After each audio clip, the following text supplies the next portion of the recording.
Yeah, so that's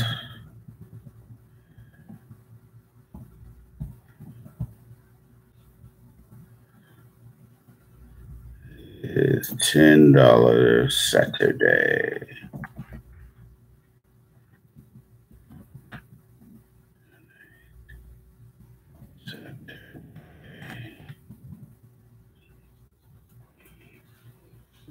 Yeah. Okay. We're trying to get caught up here, waiting for more people to get in the room.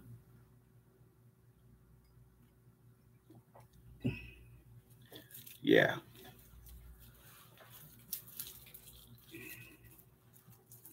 Yeah. Yeah. How's everybody doing on a Saturday afternoon? You know how we do. You know how we do.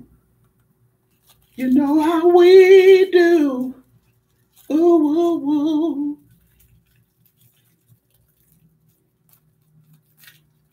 This is Eddie Kane Jr. Yeah.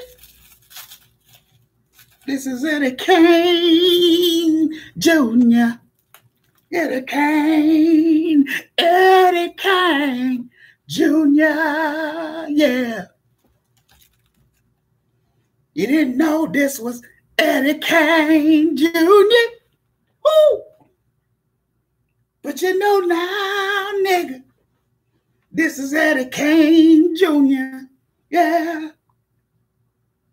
Well, well, well. Mm.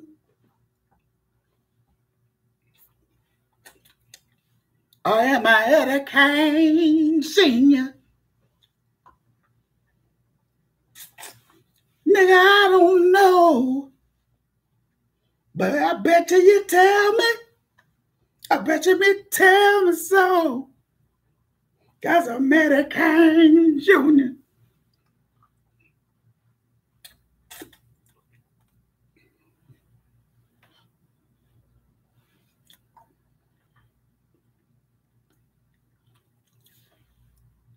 This is Eddie Kane Jr., y'all.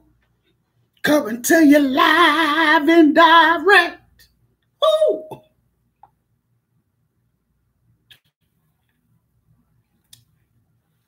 Let me turn on this air conditioner, cause Eddie Kane is hot. Wow, wow, wow.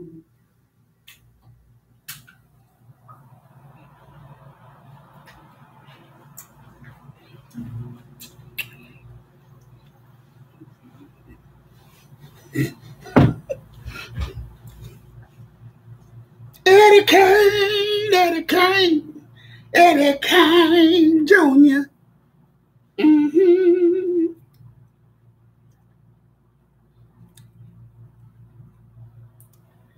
I am coming to you live and direct.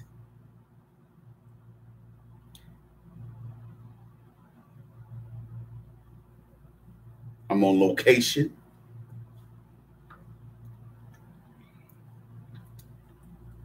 Making do what it do.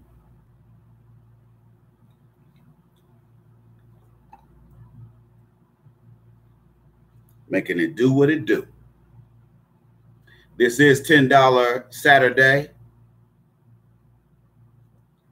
Make sure you go by asktheiceman.com. Asktheiceman.com. Donate just $10, man. Will be ideal if you could donate, like $5 a week, $6, $7 a week. That would be ideal. And that's only $1 a day or less. That would be ideal because I could count on that coming in. Y'all see what I'm saying?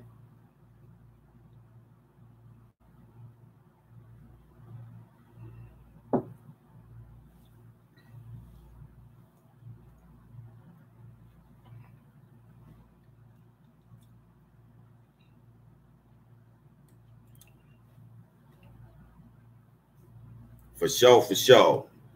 Gotta peep the ism. You know how we do it. Those on Facebook, welcome to the Iceman Show. More bounce to the ounce, and I say what counts. Don't nobody go home until a fat man gets it in. What's happening, chocolate people?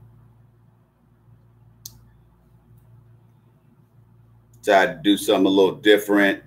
Get out, get some things done.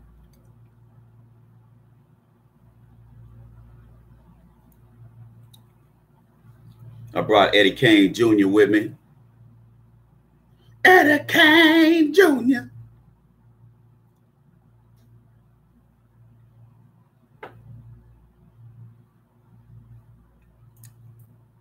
I'm both.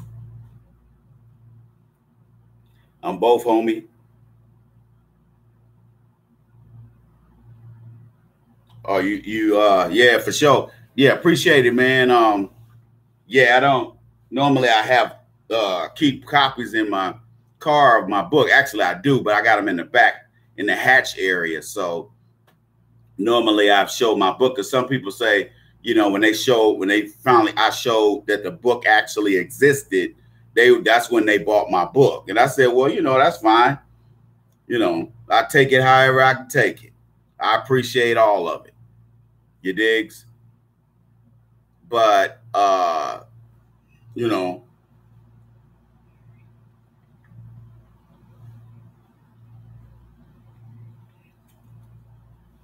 it's just crazy, man. It is you know, took me about 2 years to write that book. It took me about 2.5 years to write that book. I'm trying not to take that long with this one, but man, it's gonna take, you know, I'm taking my time, man, because, you know, that's one of the reasons I kind of got down the street, because I wanted to get some different energy around me, and, you know, get some writing done, because I really need to finish this book, and I want to work on some of this music as I go along too. I'm not rushing myself on any of this stuff. Yeah.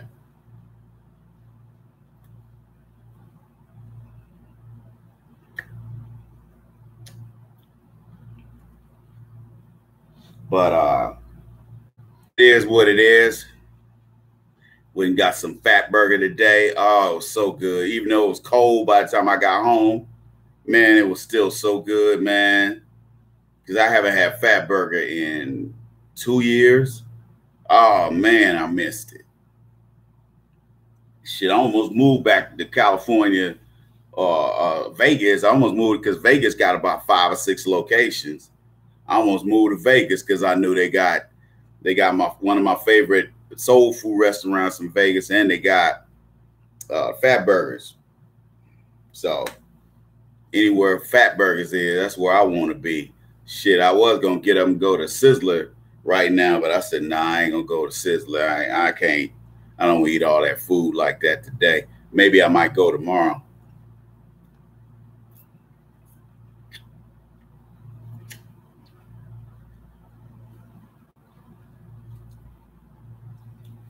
Hey, let me tell you something.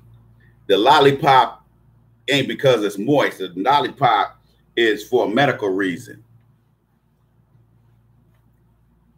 But that's why I eat them. I don't eat them all day. It's just when I do a lot of talking, my mouth start getting dry.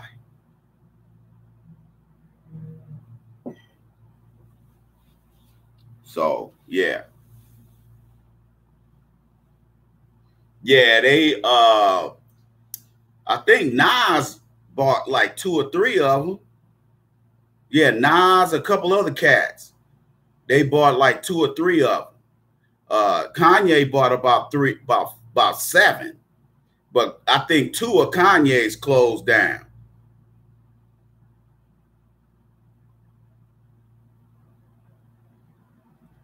Hey man, who's this Uncle Black Power motherfucker?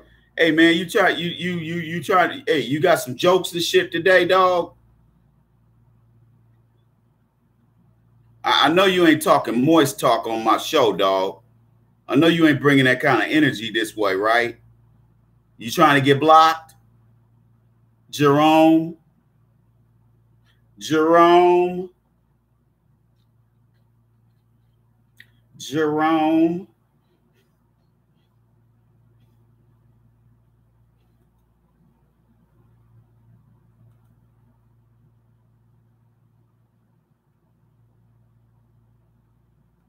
Somebody starts talking about somebody is moist or somebody is some, you know.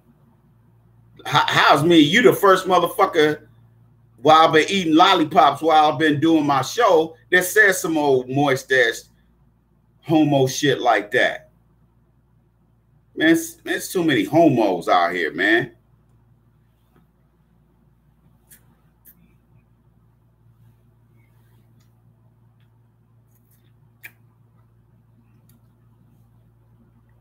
Some people, man. Anyway, a lot of, you know, I do a lot of traveling. Not as much as I used to, but I do some. And okay. Yeah, a human paradox. Take care of Uncle Black Power. I think we got it. We got a white supremacist. Yeah. I think we got a white supremacist in the house. I think we got the mayonnaise mafia in the house.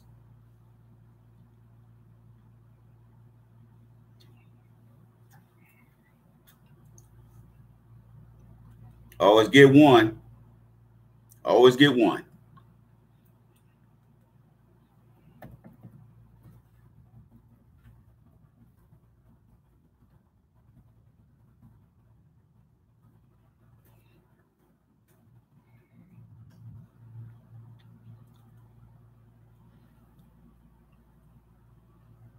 Yeah, it is. Always get one ignorant, man. One jackass, parasite, mayonnaise, mafia member, made men.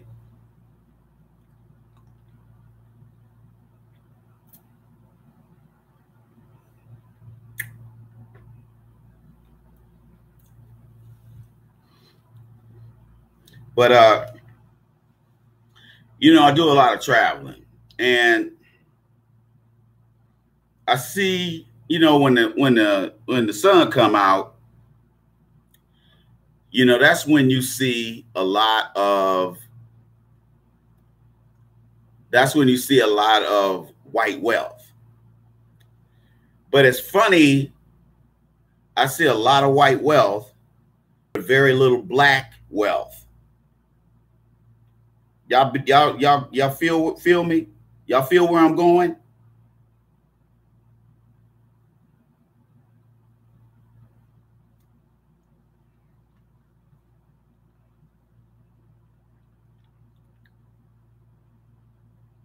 You know, I see people out, and like I said, this ain't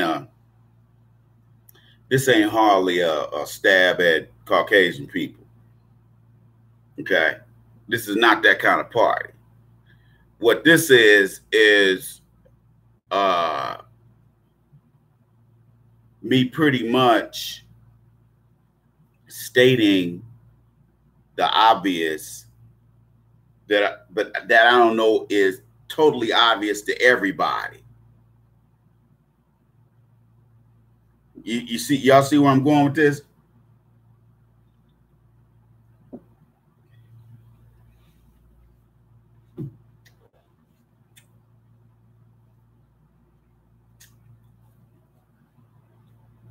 And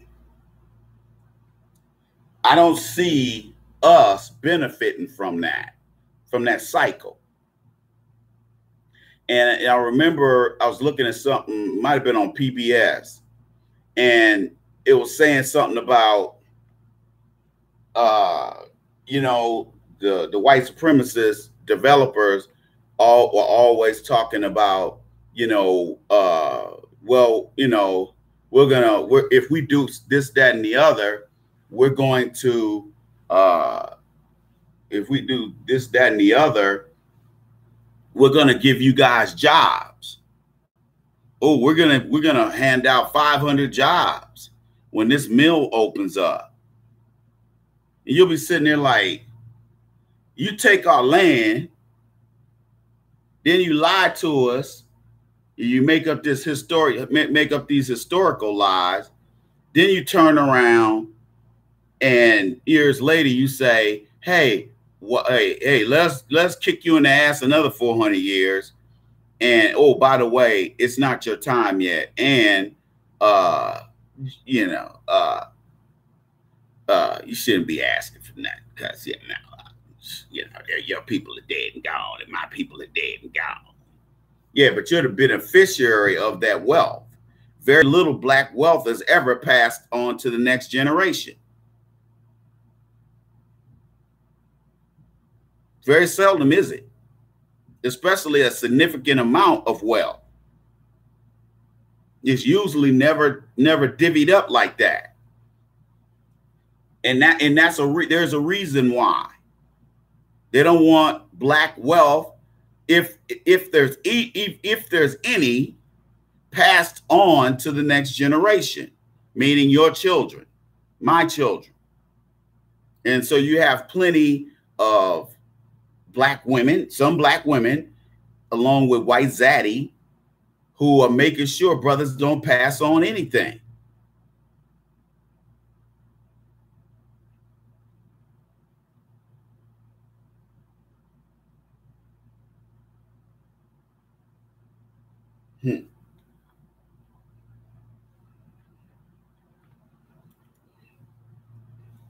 Oh, word up. Doing good. Appreciate it. Everybody that's donating today, appreciate it.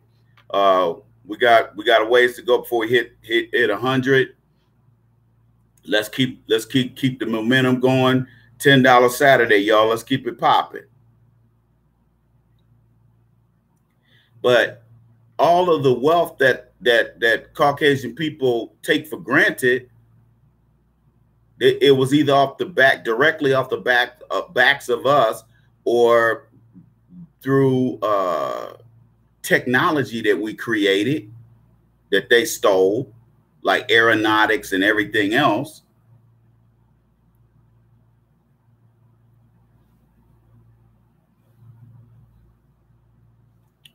We're going to talk about treasonous Black women in a minute, because some troll went on my Facebook page and put on there something about come to some event to meet white zaddy. And I was just like, why are you putting this bullshit on my timeline? And she was like, oh, are you mad? I'm like, no, but he can, white zaddy can have your nasty ass. He can have your weave wearing, hair hat wearing ass. I don't want your ass. I don't date women that wear weaves.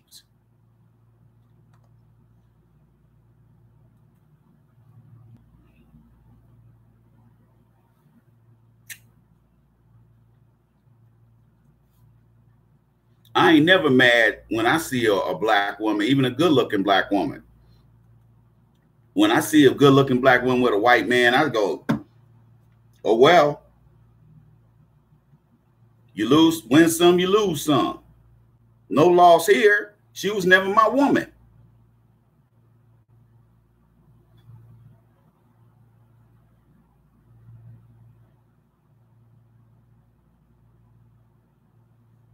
Are you living in the Worth? Yeah, I used to hang out in Fort Worth, man. Moki Avenue or something like that. Yeah, Moki Avenue. Yeah. I used to roll through there, man, back in the 80s. He said, funky time. Exactly. Yeah, a lot of them, it's a lot of the cheaper houses they selling over on that side, going over there in that Tarrant County area. Yeah, I know that area pretty good.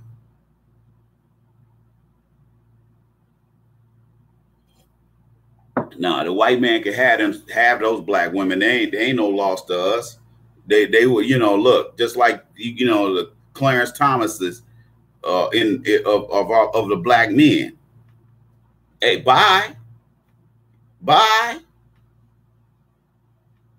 Hey, we don't need you, nigga. We don't need you. We don't need people like that. We don't need O.J. Simpsons. Yeah, I used to hang out in Fort Worth. Yeah, and one of the homeboys I used to go to school down there. He bought a house over there, man. He bought a real nice house over there. Shit, I drove down there for Christmas one time. It was cold as hell. But I spent plenty of Christmases before that though. But yeah, that area, man, it's getting better. But I don't trip. Let them have them. Let them have them. Let them have OJ. OJ's a clown. We don't want no clowns anyway. We don't claim clowns anyway. The ones that really got real talent, we claim them. And they usually act right. But the ones who don't, we don't ride for them.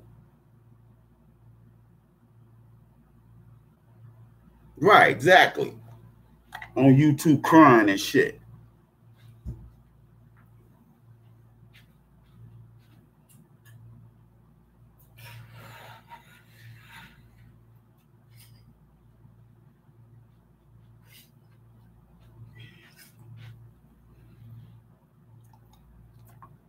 On YouTube crying. On YouTube crying. They want me.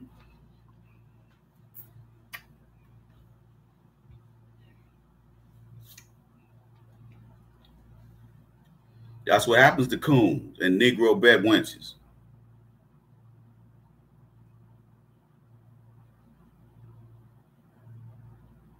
We ain't got time for Negro bed wenches. We don't have time.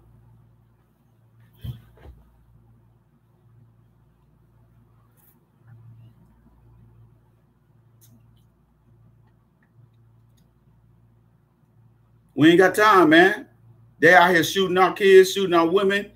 Do we really have time to be messing around with coons and Negro bed wenches? No. We ain't got that kind of time, man. It's too much work out here. It's too much work out here, man. And you got somebody like O.J. Simpson sitting up here running around this mug. Or you get these swirlers, 106 ways you get a white man. Is that where it's at, black women? But like I said, they always come back, man. Because once the white man get tired of busting their vaginas out, then here they come back over here to nigga time. And I'm just like, hey, don't bring your ass back over here. I done talked to a couple Negro bed wenches that have so-called half white kids. I'm like, you really ain't gonna bring that shit over here. You ain't gonna bring that identity shit over here.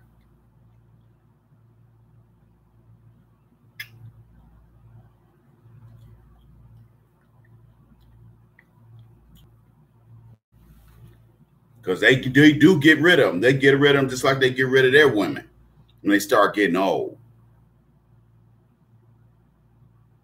And I'm like, I don't want their throwaways and I don't want ours. I don't deal with their throwaways. And I get plenty play from them.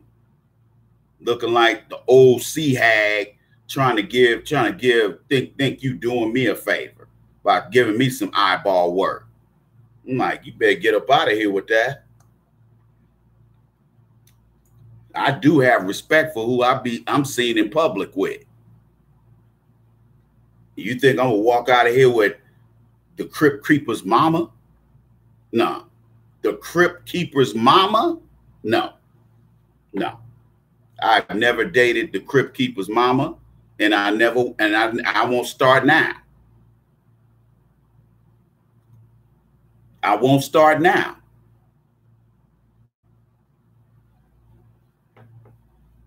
I've never dated the Crypt Keeper's mama.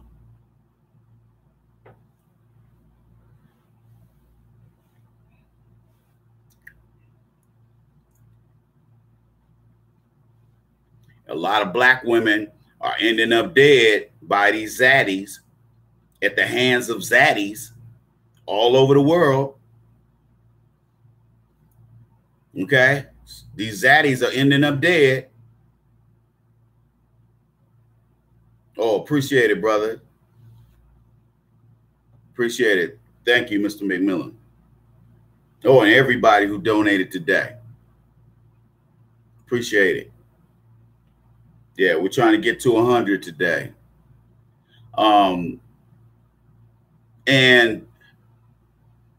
But it's still our labor out here that's making these people filthy rich so they can drive their Teslas. You have no idea the level of wealth that's out here. It's an obscene amount. And sometimes you don't see it unless the sun is out. Then you see all the Porsches and the Bugattis and all that stuff pulling out of $10 million houses. There's so much wealth up here.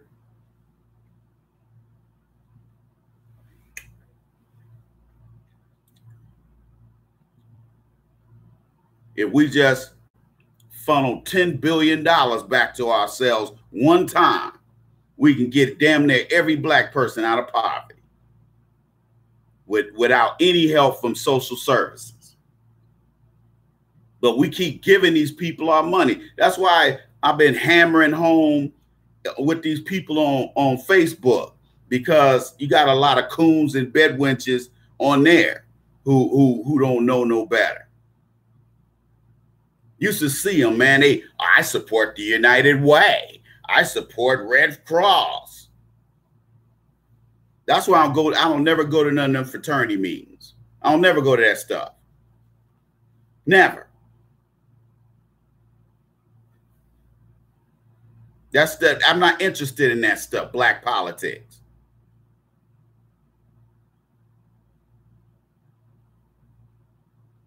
Yeah, I don't doubt it. And it ain't gonna get any better, because black people, not just black people in South Central LA, but black people all over the place are playing this dangerous game of, we don't have to work with each other in order to survive. And it's becoming clear that that's not the case. That we will not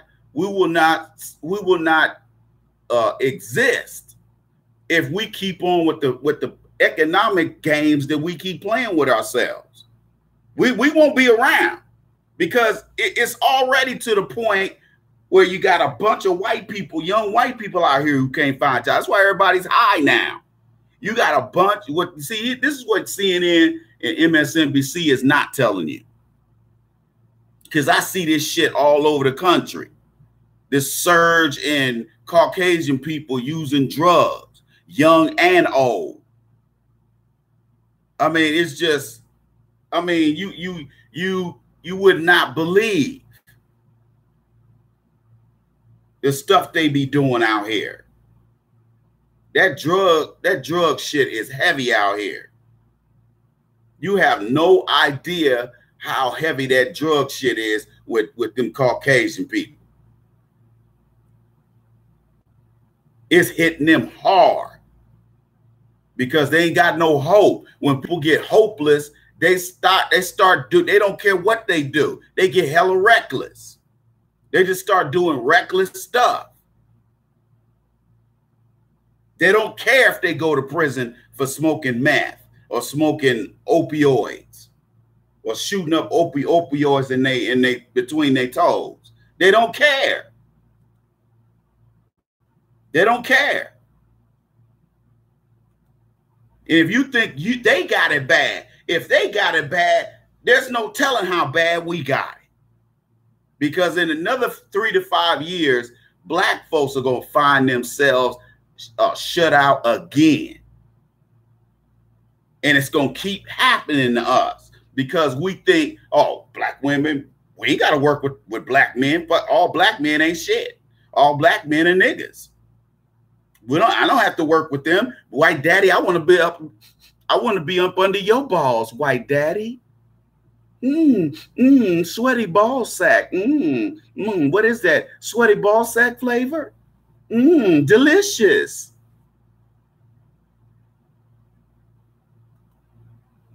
Sweaty ball sack flavor. Tastes just like chicken, huh, black women? Fuck out of here. Degrees ain't gonna save you. Becoming LGBT ain't gonna save you. Hating black men ain't gonna save you. When the white man is done with your ass and he ain't got no use for your figurative booty hole, he's gonna discard you like he does his women.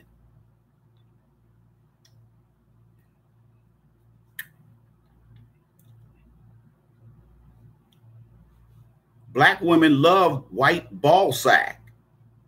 They love it, figuratively and literally. And they can't get the Caucasians males, the pale males, sweaty ball sack flavor out of their mouths. Even once they come back to us. Oh, hell yeah. Let me tell you something. The black women will cease to exist before black men will. Believe that.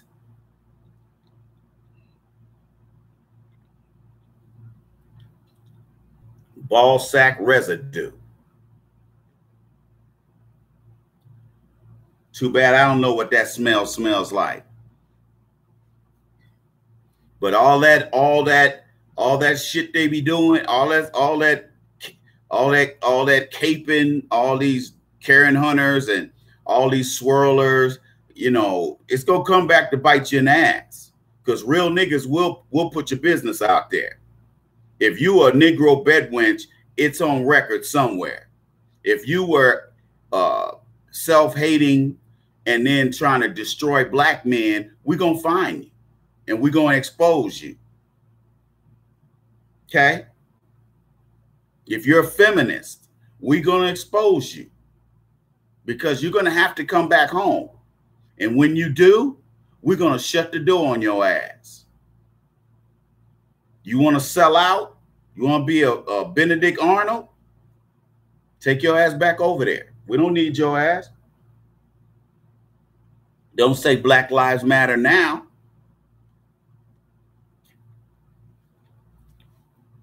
Black lives didn't matter before. Black Lives Matter didn't matter before, did it? But I'm gonna tell you right now, you know, the Census Bureau is going through a lot of shit right now because the president and the demographer folks, the international demographers, the European demographers, all of them are getting back, relaying very important information to all of their governments that, hey, our numbers are shrinking. With white male baby boy births are down almost 60-70%. There's way more white girls out here than there are white guys. It's always more female children anyway, but especially with Caucasians, they have a lot of girls. I know probably about 3 or 4 white guys over the years who some of them have 5 or 6 girls, all girls. I'm like, damn, man, you got all them girls in the house? I'm like, ugh. Not happening. That's not cool, man. You the only dude in there? All them girls? Nah, dude. Better have a whole bunch of bathrooms. Better get some of them little honey gumps. At least to, do the bathroom, man. See, I'm giving you raw numbers. I'm giving you real information. And this stuff, this is an issue right now with them. Their numbers are dwindling. They're decreasing, not increasing. And that's why and that's one of the reasons they've been letting Sancho and Paco and Maria and them in here, because and telling them they white when they get over here, because they want them to replace them as white. But as you see, the whole white supremacy, you know, we're all in this together kind of thing got messed up when Trump got in there. See, Obama was keeping the lie going, but he was throwing their ass out on a sneak tip. He was throwing their asses out of here, but he was low key about it. He did it on the low. Trump was like, hey, fuck all y'all. We don't need no more of you motherfuckers. He's just being honest. We don't need no more of you motherfuckers. We don't need no more of y'all. Sancho and them, get out of here. We don't need no more. No, we don't need no more no taco slanging, you know, me speaking no English motherfuckers over here. We don't need no more Julio Iglesias. That's why these guys, no, I ain't drinking no, I don't drink, man. No, I ain't drink. No, that's water, actually.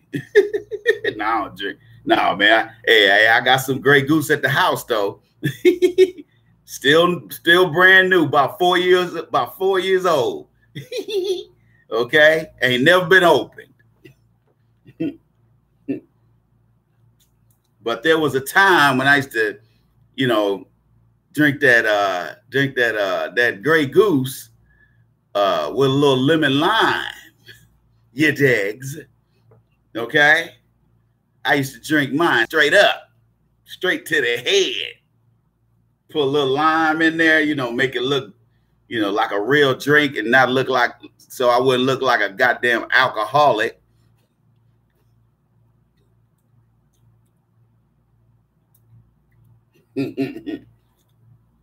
Yeah, Stogie, yeah, man. I was what it was is I was meaning to go get me another spiffy, but I was like, I had my mind on something. I had my mind on something that I was gonna do after I did the live stream, and for some reason I picked up a cigar. When I got it over there, I said, well shit, I already put it in my mouth, I might as well smoke it.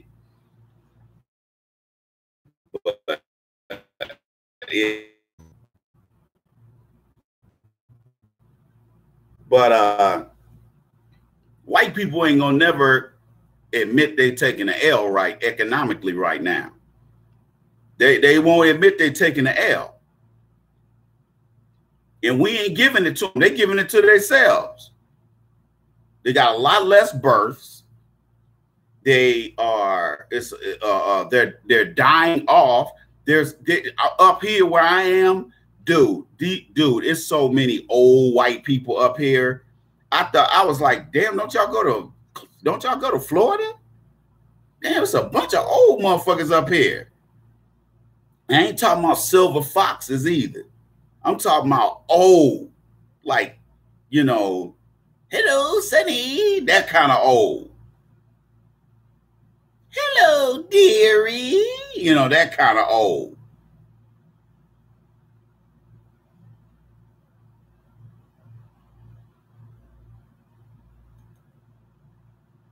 You dig? And that because their numbers have been going down rapidly over the last 30, 40, 50 years, they're scared.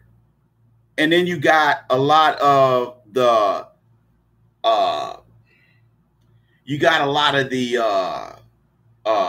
jobs, more and more jobs leaving. So, you know, it's not uncommon to meet meet a white girl, you know, 20, 30, 40 years old out here talking about, I got 3 jobs. I'm like, well, I guess I ain't gonna never see your ass. I'm like, ain't no need of me talking to you. I ain't gonna never meet you. I ain't gonna never see you again. Shit.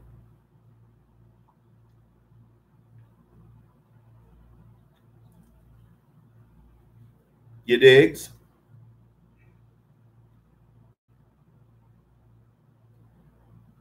But you guys can go to asktheiceman.com, asktheiceman.com.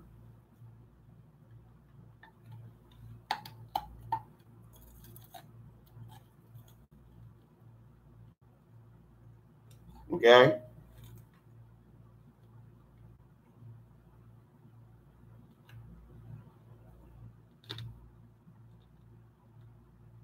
Mm-hmm.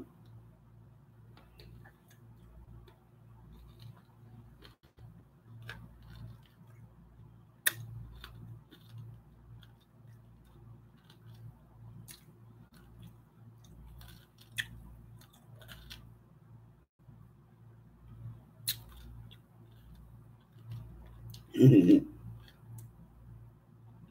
Yeah, they numbers are terrible. Then they got them issues with low T. Do you have low T? No, but I bet your mama does.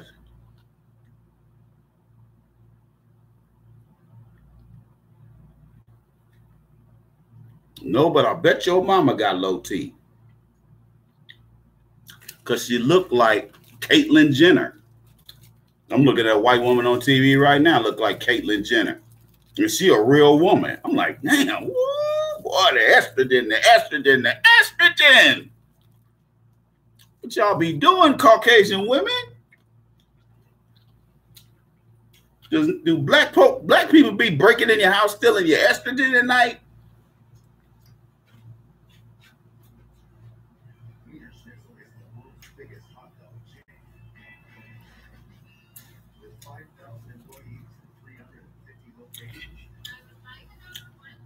What do you have? What do you have? What do you have? What do you have? Hey, if you're not from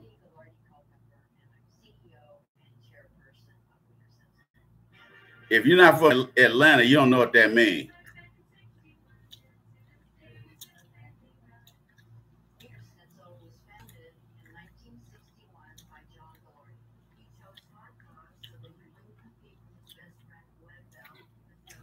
Man, I gotta go to Winter Schnitzel and get me a chili dog.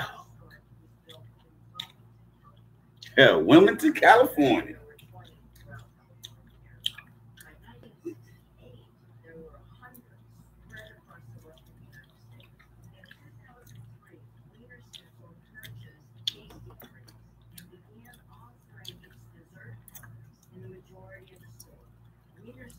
Right.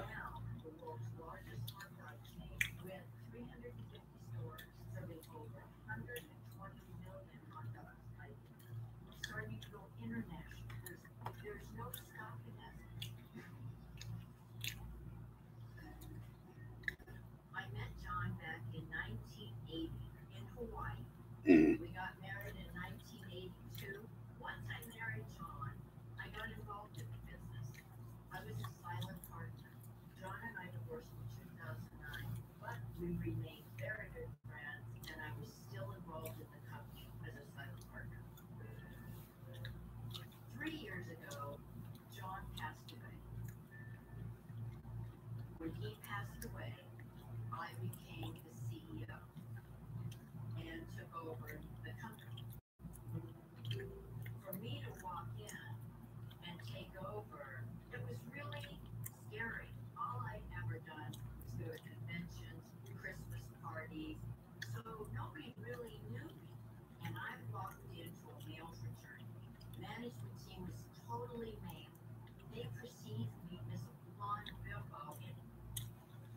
No, they didn't perceive you as a blonde bimbo because you're like 80. You look like Caitlyn Jenner, and you're only 30. Now, this lady's being awfully generous.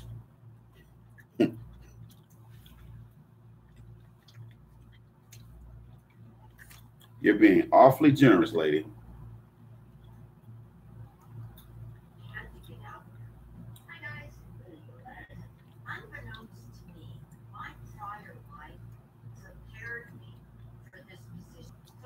What do you have there? So this is their new product.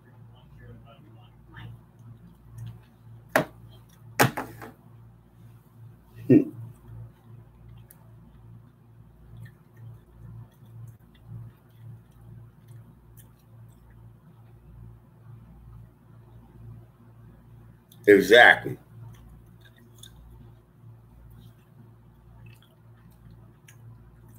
It's some of it is still, somewhat of it is still, in my opinion, okay.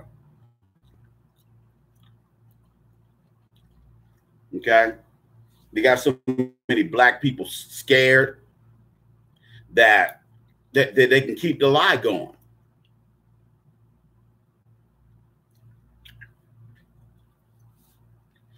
You dig what I'm saying to you?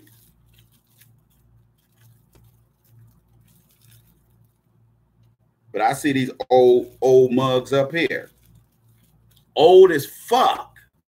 I be like, man, I see why them Caucasian dudes be like, ooh, you're getting real kind of strong. You're getting strong around here. Getting strong about the face, baby. You're getting strong. You're getting that Caitlyn Jenner effect. You're getting that Caitlyn Jenner effect, baby. We're on the Mac, baby.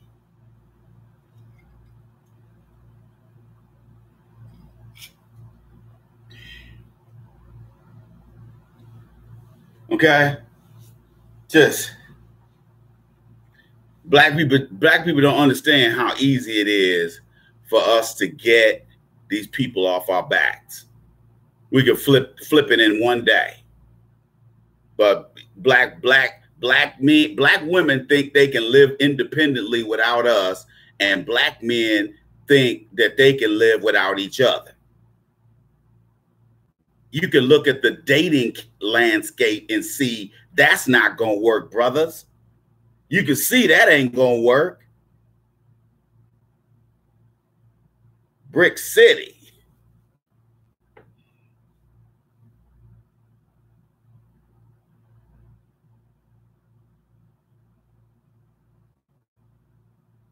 You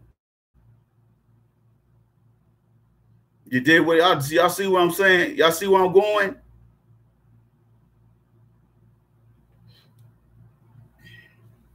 Black people, we can't live without each other, man. The quicker we can knock out a lot of these economic problems. Because a lot of brothers got great business minds, but brothers is like brothers. They like ice. The problem is we ain't got access to no capital. Yeah, and I'll be like, yes, you do. If you work to it. That's the point I keep trying to make. And even with Donald Trump in the White House, brothers still want to keep playing games. Still want to be chasing white women. Still want to be making everything about intersectionality and chasing different color booty instead of it to be about getting your money right and getting your business right. Instead of sitting up here being my age and still working a warehouse job making $12 an hour. You going around bragging on the bus, talking about, hey, man, I'll get $13 an hour, man. And the white dude sitting next to you be like, nigga, you about as old as ice, man. You old Bojangle ass nigga. And by the way, white boy, you have my permission to call him old Bojangle ass nigga. Because that's what he is. When you in your mid-50s and you out here working at Wiener Schnitzel. I see that shit, man. I be seeing that shit, dog. Especially like in San Antonio. Man, it be some busted brothers in San Antonio. I mean, busted. Man, I just got out the joint. I just got out the joint. The man held me down, man. Hunky McGee held me down for 17 years. You understand me, young blood? Get tired of meeting old niggas like that. Hey, young blood, you think you can help me out with a job, young blood? Like, nigga, you don't get your old ass out my face. If you don't get your old black ass out my face, nigga.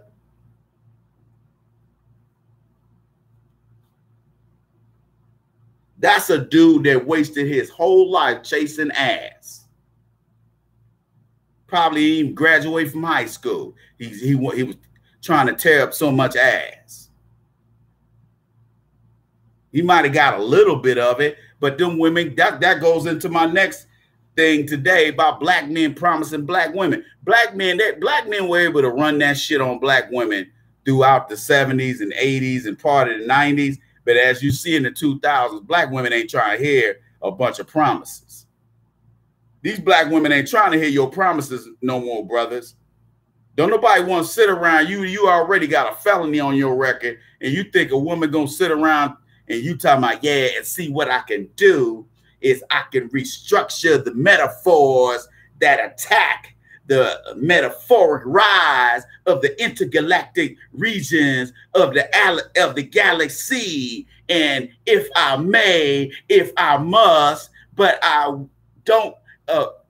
don't mean to fuss, but the categorically denied or defied as it relates to the white man. If I trajectozoid my professorial capabilities to the fifth power, thus hither withstanding to aforementioned, to the equal sign in which it stands for liberty and justice, but not for black people. I believe that all black people should become freakazoids according to the gospel of Midnight Star. Hither withstanding 4,250 years ago. That's when I got out the joint. You digs? If I trajectorize my focus for the hot dog that which turned into when I invited my girl over to the house, it became a Polska kielbasa. Can you feel me? Y'all feel me? Now, for withstanding and 415 years ago, I marched with Dr. King. That's right, I did.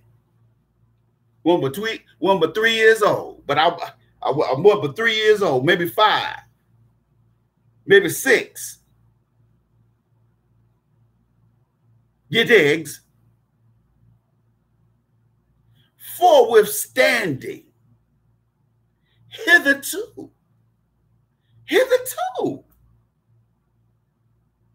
should I arrange my flavonoids that will interject me into the Caucasoid.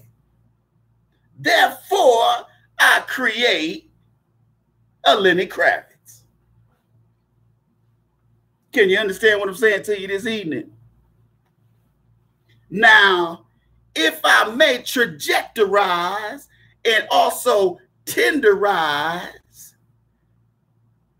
the beefsteak, extra rare, with onions, and a mashed potato and gravy, and 3 peas and 4 carrots, and 425 years ago. The badass lion stepped on the motherfucking Iceman's feet. We ain't gonna have none of that shit. Yeah, that fat burger sure was good. It was cold, but it was still good. That's how you know black folks' food is good. And they was playing the black music in there too, because you know you go in them fat burgers and you see them, you see the, you know, because they franchise them out, and you know I'll be wondering if some of them white folks be changing them, because you know the ones outside the L.A. area, you know, they sometimes you be like, is this fat burger or what's really popping in? Because you know Magic Johnson owns like 40%, I think. Yeah, he owns like 40%, and they've since he bought into Fat Burger, they have expanded a lot. But like I said, they had one not too far from where I used to live when I was still going to University of Texas. Yeah, they had one right over there that they closed down. I was like, man, and they closed it months before I came back to San Antonio. I mean, months before I came back. I said, you gotta, how does Culver's is there right down the street from it. I think that might have been why it went out of business. Fat Burger, you gotta know what you're doing, man. Fat Burger, if you don't commit to the brand, because that, you know, a black woman started that restaurant. If you don't stick to its roots and try to make it into a Burger King or McDonald's, it's gonna go under. It ain't gonna last. It's not gonna last. San Antonio's a hell of a market for cheeseburgers, but it could be done. But you got to do it right. It can't be fucked up. It can't be fucked up, and then you wonder why it's shitty.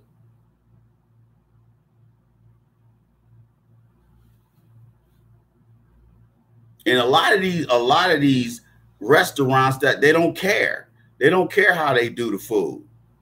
They don't care.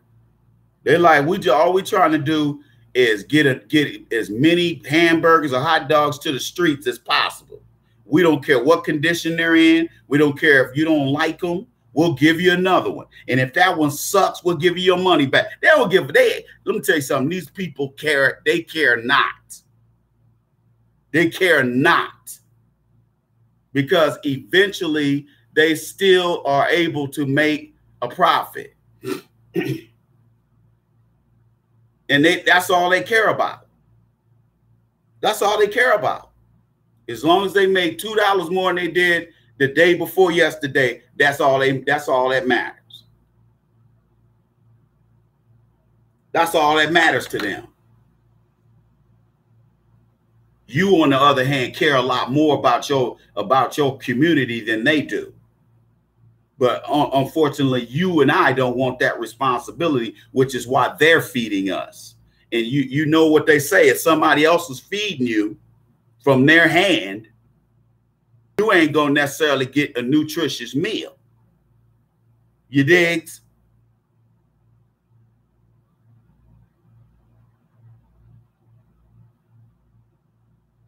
Not necessarily. Not necessarily, because Fat Burger didn't make it in Texas. Fat Burger didn't make it. Well, Fat Burger's in Dallas. They're in Dallas. I think they're coming to Austin, but I know they're in Dallas and Houston. I don't know where. They might not be in Houston, but if they are in Houston, I don't think they're in Houston. They're outside in the burbs, which is not good, because you don't know they exist. Yeah. Yeah. Oh, that's real talk. And yeah, you could say that, you know, Magic's, you know, Starbucks, you know, and his theaters and the food they serve in there. Yeah, one could make the argument that that's not necessarily, we're not necessarily getting nutritious meals at those restaurants. But at the same time, we don't go to those restaurants for nutrition, do we? I mean, I just had a blackberry shake today with a half-pound cheeseburger, and I'm probably gonna go back out one more time to eat. Now, you're gonna sit here and tell me that I had a nutritious meal today? No, you're not gonna say that, because you'd be lying. But I'm not eating this food because I'm trying to get a nutritious meal. I get that every day at home. Yeah, there's a fat burger in Dallas. It's not in Dallas. It's like, it's in the suburbs. It ain't in Dallas. But I know Austin had one coming. This was like a year ago.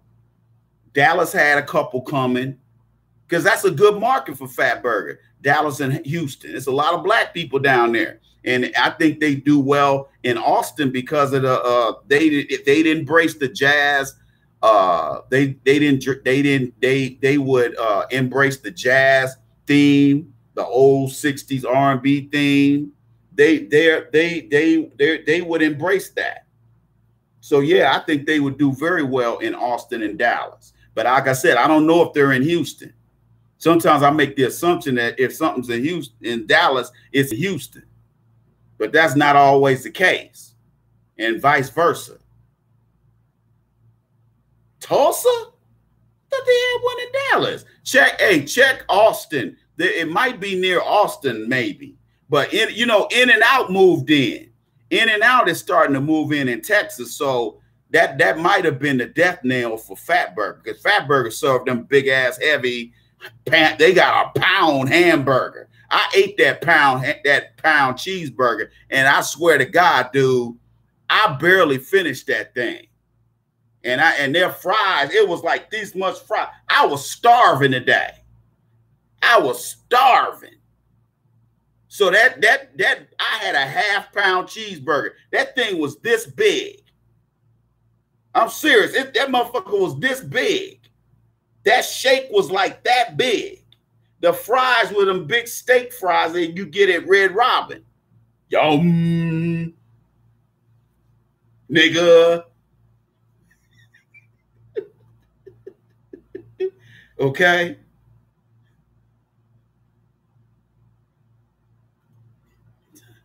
You digs?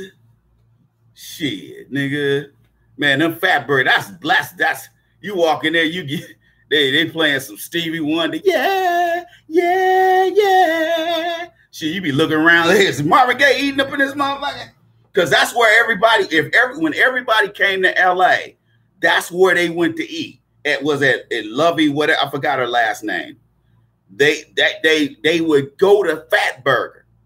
If you go to the original Fat Burger locations, like the one in Hollywood, that's where they got pictures of Red Fox up there. They got pictures of Bill Cosby. They got pictures of Richard Pryor. They got all the anybody, Lena Horne, anybody, Sammy Davis Jr. Everybody went there. That's why I rep Fat Burger, because ever since I was growing up, Fat Burger was the shit. And because things were the way they were back then, when I was growing up, Red Fox and all that, they supported Fat Burger. Then them Asians come moving in, buying up restaurants and stuff. But see, Fat Burger didn't sell out to the Asians. Now, they got a Jewish dude with a felony on his record. That's a CEO. And Magic Johnson is a silent partner. Okay. But Magic, hey, look, man, I can't tell. Look, Magic is worth $500 million. Do you really think I can go and tell Magic what to do? Huh? Do you really think I got Magic's ear like that to go, hey, Magic, why don't you invest in some vegan restaurants? This nigga here that's on in my chat room, he would like you to sell all your Fat Burgers. Sell your interest in Fat Burger International Incorporated. And buy and open up a new string of vegan restaurants so niggas will be healthy. Fuck out of here. Nobody gonna eat that shit, nigga. Yeah, Magic's worth about 600 million. Stupid ass niggas. See, it's always dusty niggas that say that kind of stuff. Magic killing us. You could tell that's some old prison nigga. Yeah, Western and Jefferson, exactly.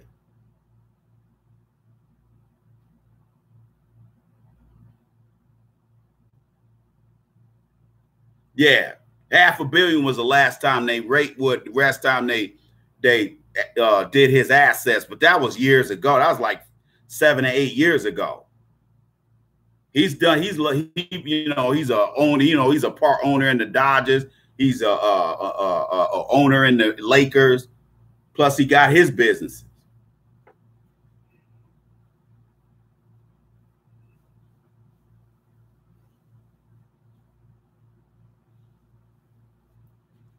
Yeah, Magic ain't no joke, man. Magic own LA. Okay?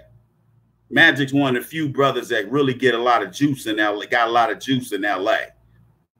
Magic can call anybody in LA and get their ear, even cats on the street.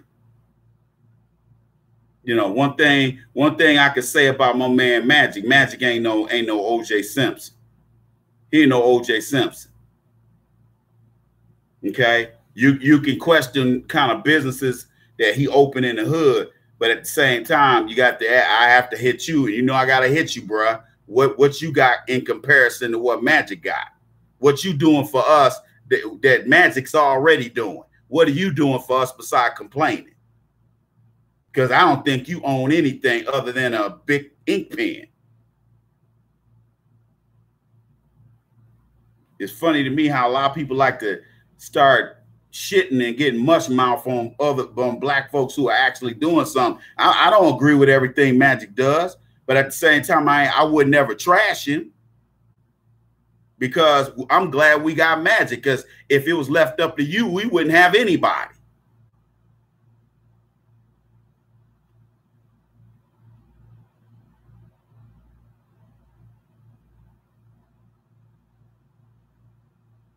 Yeah, your humble brother. He's a good brother, man.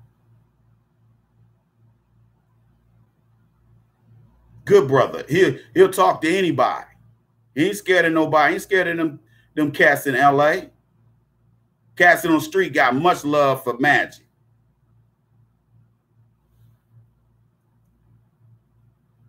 That's one of the coolest brothers. Now, you talk about some of these other plastic Negroes. He ain't Hollywood. But that's my point, man. Black men, we've been out here promising black women stuff for the last 30, 40 years, man. And don't nobody want to hear that bullshit no more. That's why some of these cats that have been listening to me 6, 7, 8 years, here they are. Some of these guys talking about they were going to junior college back then. How you gonna be still going to junior college and it's 8 years later, 9 years later, and you ain't improved? I done got a master's degree since we've been knowing each other. And what have you been doing? See, with that kind of track record, don't nobody want to give brothers no respect, man. They don't want to give us no respect with a track record like that.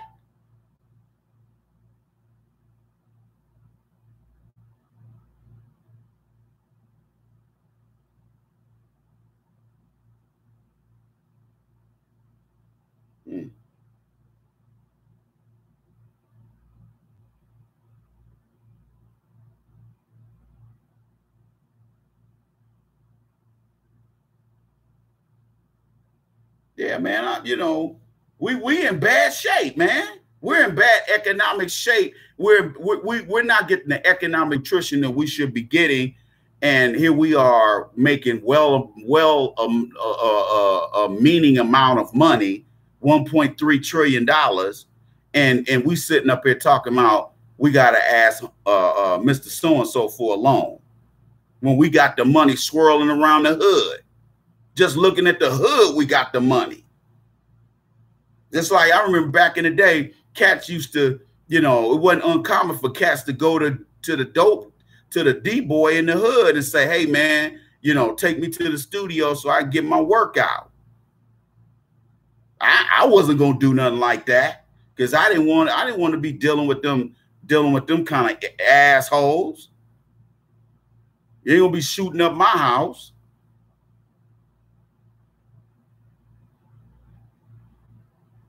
Yeah, that's what I said. I believe Floyd lying about that. He ain't left no $100 million check around because he only got 90 days to cash it.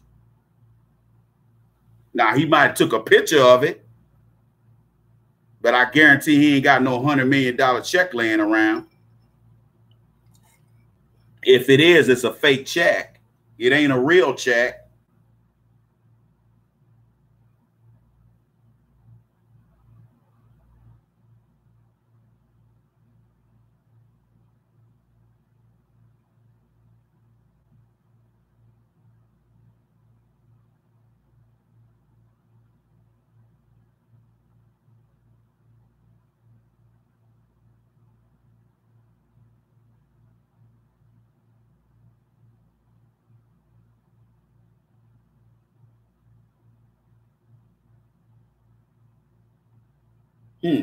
Oh, wow.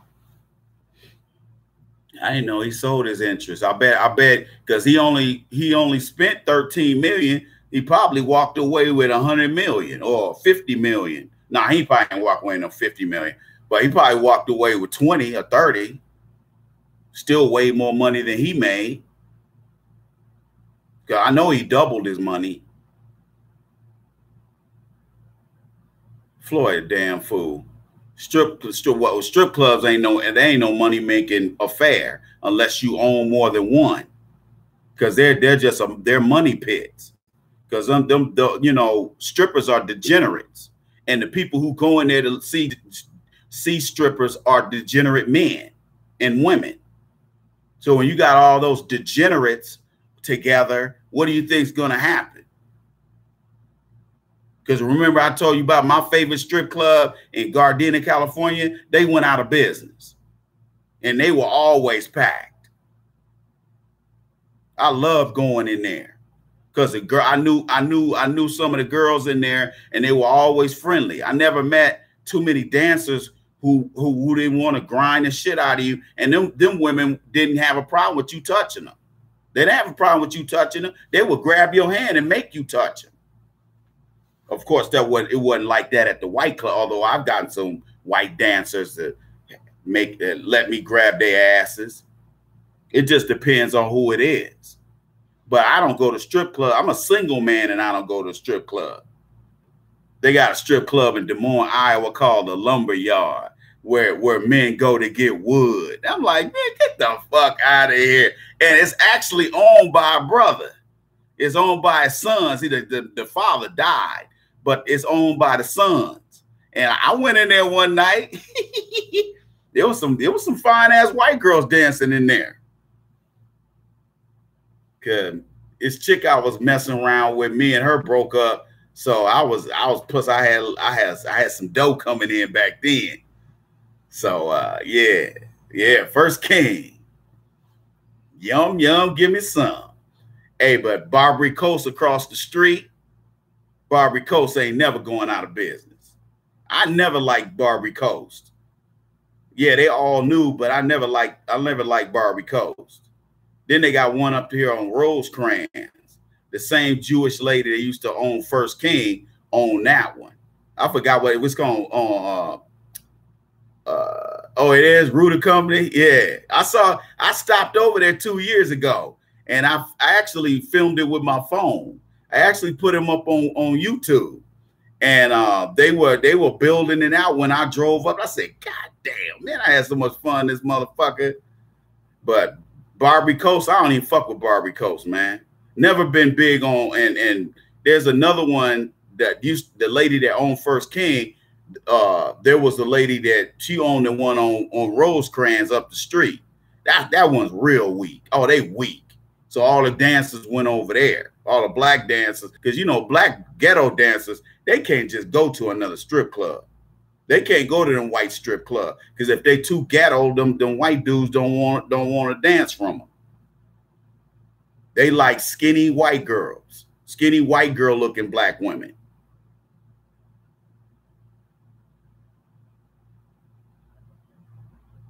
Y'all see where I'm going with this? Shit is crazy.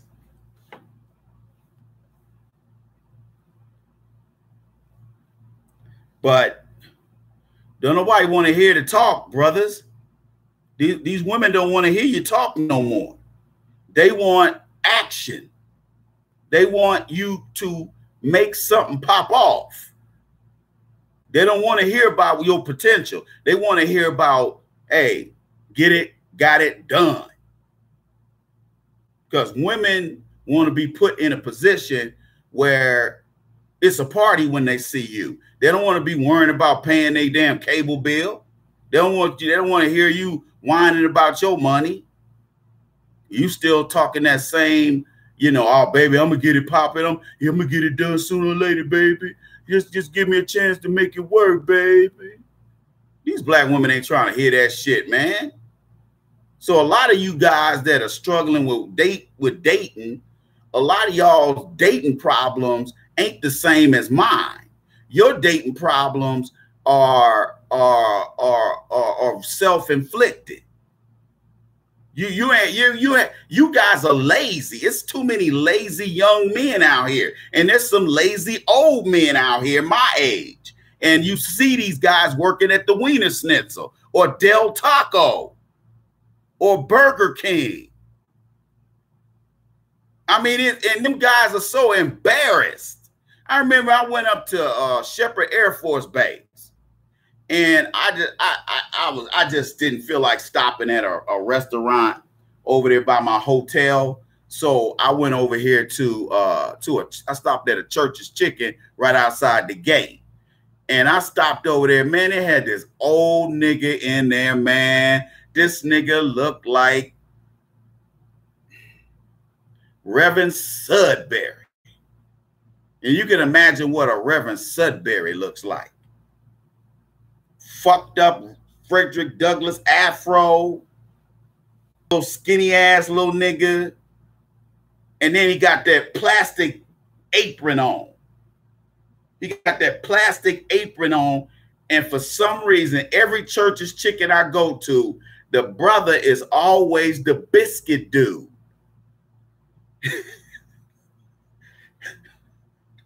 Okay? The brother is always the pizza dude.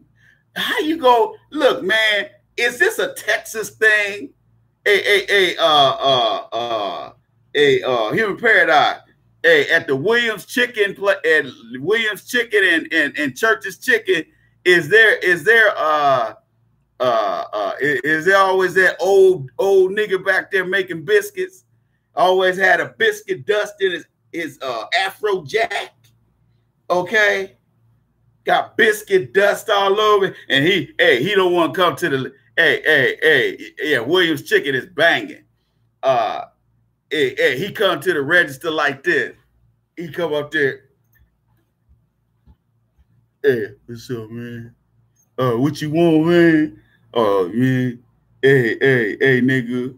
Hey, what you need, nigga? Oh, okay. You want 3 piece? Hey, man, you want a pepper? You know, all niggas like peppers with their chicken, nigga. Here you go. All right, man. Hold up, man. Let me see.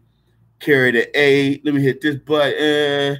Then there's this button that got a little rocket on it. Let me hit that one. Oh, shit. Them numbers are multiplying, sir. I'm sorry. Oh, shit. Let me get your debit card. Let me stop. It won't stop unless I use your debit card. Hold up. Oh, it stopped. But they're going to take $5 million out your account. You cool with that? All right, man. You look like you got it. You look like you got that kind of money. Okay, here your card back. I want to run it back through and take $5 million out your account again. Okay, they like carry the 1 -4 pi. Let me hit this pi button. Okay, it carried the 3. Hey, it said I owe you $4,900,752.52 change. Here, hold up, man. We're gonna be out here we gonna be here all night. Hold up, nigga. Hold up. $4,099,952.52. Here, let me give you 52 cents. That's the easiest one to give you. Okay. 4,899,000. Okay. Okay. Shit, sometimes them old niggas like that, it ain't just to keep some old meth Def Leopard ass around. That's just to keep a roof over their head. And they be sitting up there slanging them biscuits to keep a roof over their damn head. Okay? And them guys be embarrassed. They be like, oh man, this young nigga gonna see me, man. Oh shit. I'm like, if I'm young compared to you, old nigga, woo, I see them at Whataburger too. Or they be at Whataburger. Whataburger ain't a bad company though. They pay every week. Okay? But if you live in like Louisiana, Oklahoma, Texas, New Mexico, Arizona, I don't think there are any no Whataburgers in California. But as soon as you cross over into like Kingman, here's a Whataburger. I'm like, God damn, they ain't got to Texas yet. Start seeing Sonics and Whataburgers. Okay, no respect.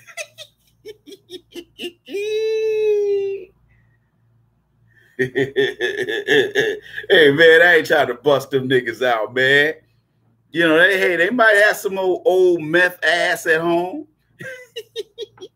Might have some old Def Leppard. Yeah, old bitch, you look like Alice Cooper. Yeah, she going like that and shit. Talking about looking like Alice Cooper. Yeah, I used to look like Pam Anderson. Like, bitch, you ain't never looked like Pam Anderson. Nah, you probably look like what's his name? Willie Anderson. Okay. Probably look like Howard Johnson.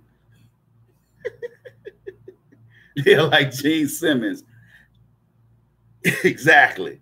Looking like Gene Simmons with your ugly. I seen some Gene Simmons out here earlier today, who was trying to walk around and give the brother the sneaky eye. I'm like, I don't play that.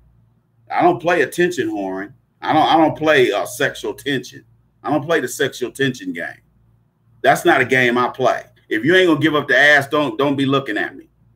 I don't play that. I ain't giving you no satisfaction. Yeah, exactly. Look like Ted Nugent. Exactly. Hey, want to hunt some venison? Fuck out of here.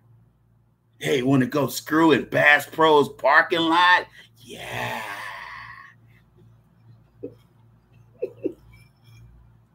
Shit, take that bitch to Cabela's for a date. Y'all be walking around that motherfucker eating turkey jerky.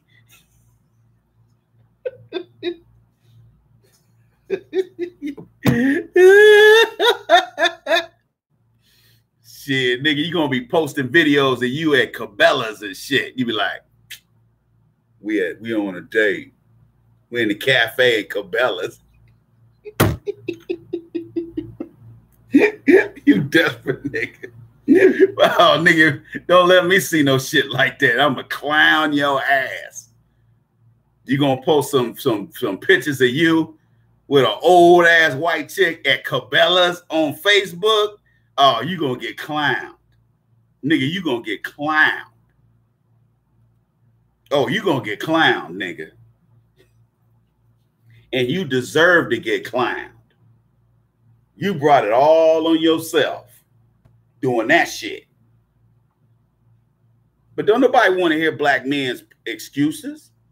Man, look. Nobody's getting what they want, people. The only thing that's getting American women over right now is battery-operated boyfriends. That's the only thing that's getting them by. Okay? Because they're so far removed from men, they don't even know how to act around men. They're so screwed up. They look at all the fake accoutrements they put on their bodies. Fake eyelashes, fake hair, fake extensions, vagina rejuvenation. You know, Jada Pinkett up there talking about she had it done. I'm like, as tiny as her ass is, I mean, is Will busting her out? I mean, you know, Will must be holding.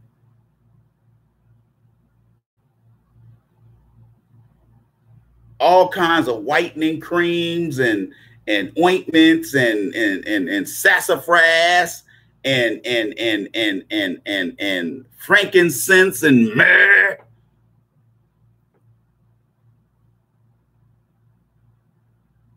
Look at all the stuff they put on.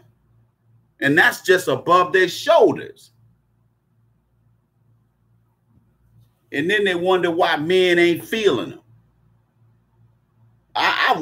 You know, I'm getting to the point where I just be walking away from women, man. I'm just like, look, if I gotta date somebody, if you just really ain't physically, you are not who I'm looking for, man, I ain't finna fuck with you, man. I'm not even gonna waste my time fucking with you. It just ain't even worth it, man. When you get my age in your mid-50s, you'll be like, man, you don't just do shit just to be doing it with women. It's like, why am I fucking with you? I've sat there in front of women on dates and said, why am I here? And came up with bullshit excuses to end the day. Because I'm just like, I can't see myself fucking with you. That's how bad this is. I can't see myself fucking with you. And it's not that I'm grossed out by women my age. That's really not it. It's just that I don't waste time anymore. I don't like wasting time with women I'm not totally into. It's just not even worth my time. It's not. And it's not worth you guys' time, even though you're younger than me.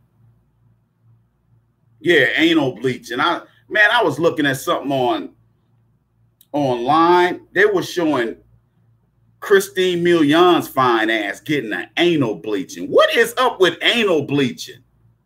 Why would they get that?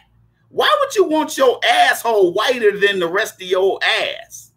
Is there a point to that? I don't get it. I've dated a whole bunch of white girls, and I think I asked one white girl about that because it was something that I would never be thinking about. And and she said, oh yeah, I get my ass bleached every now and then. I'm like, I don't think we ever got into why she did it. I'm like, what's the point? That's some weird shit.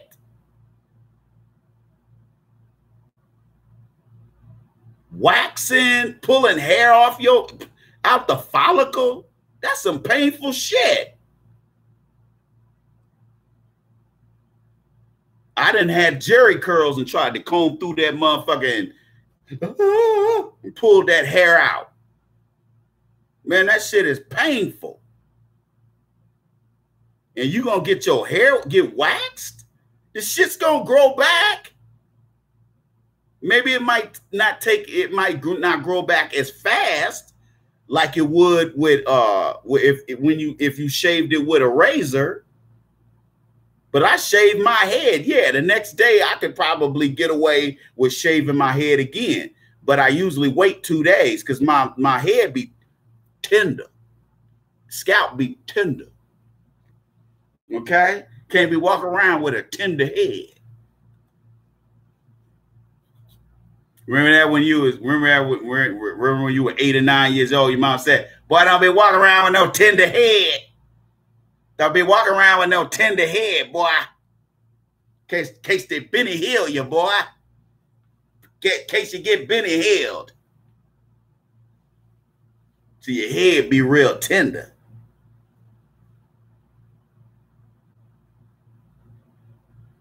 An ass on layaway. Yeah, that's what I'm talking about. Ass on layaway. But I'm serious, man. It's hard out here economically. And black men, we can't live without these. We can live without these black women. We can't live without ourselves, dude. Because we can always get other women. and make their kids black. So it ain't no big deal. But black women, they ain't gonna never cede the reality that they have to have us or they cease to exist.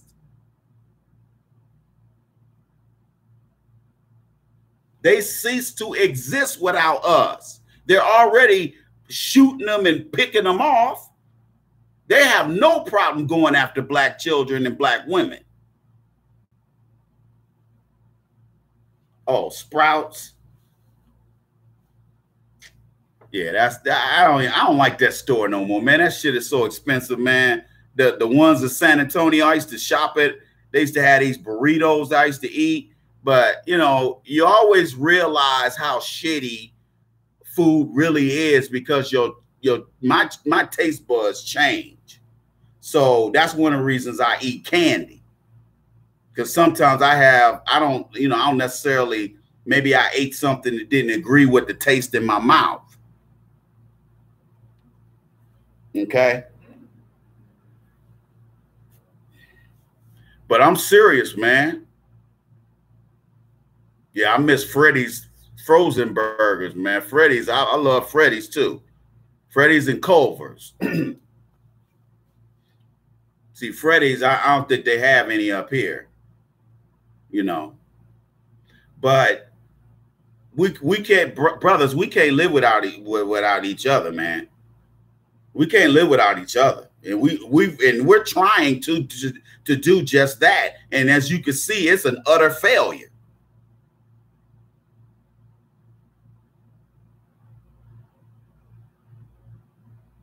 Right, exactly. Come on, Pookie. Come on, Shay Shay. What y'all want for Christmas? Your grandmama gave me $1,000. Let me buy y'all something for Christmas. We ain't got no place to stay, but I'm going to buy y'all something for Christmas. And we just going to put it on layaway. We going to put it on layaway. And then when your little 13-year-old older sister do that twerking video that D-boy gonna pay her for, then we really gonna be in the money. We in the money. We in the money. We in the money. Nigga.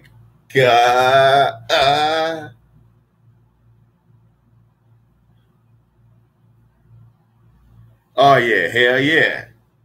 Like that Puerto Rican chick. That Puerto Rican chick, she used to be in them black movies. She used to dance in there.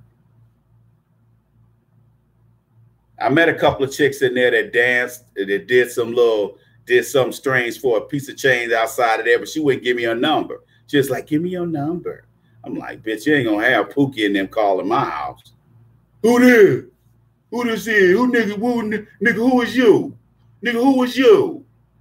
Nigga, man, don't let us find out where you live, nigga. Not Rosie Perez, nigga. No, man. No, not Rosie Perez, man. Nigga, you clowning. Rosie Perez. Pineapple Express. Okay? Nigga, you stupid. Shit, man. Let me tell you something, man. See, black men, man, we got our backs up against the walls, man.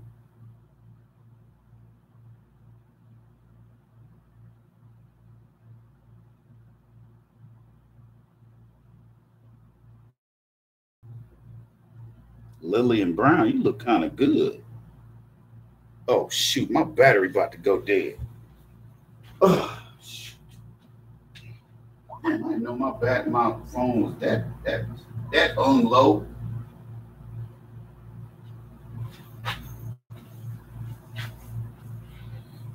Oh, that is disgusting. Driving with her feet. Ugh, that's nasty.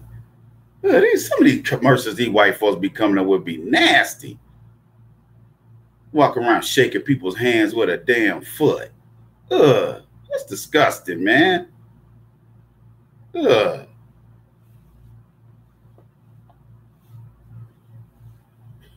but I'm tell you, man, I'm tell you, you know, it's getting hard out here for a pimp, man. It's getting hard out here for a brother. It's getting hard out here for a player, a real player. I'm serious. And that's why I don't deal with too many cats, man. Because it's too many backstabbing black men out here, man. Too many backstabbing black men out here. Or they dusty as hell. You try to hang out with, hey man, let's go out there, holler at these hoes. All right, money. All right, let's do this. Then you go out, this nigga ain't got no money. Hey man, would you spot me a couple, won't you let me hold something? I'm like, nigga, let you hold something. You a grown ass man. You need to hold your own money, nigga. The fuck you talking about? Can I hold something? I mean, man, there's some dusty old niggas out here. And see, that's what I'm saying, man. Cats, my generation, the baby boomers, the old, going up to even my dad's generation, man, them cats, man, they just dropped the ball. They dropped the ball, man. We did too.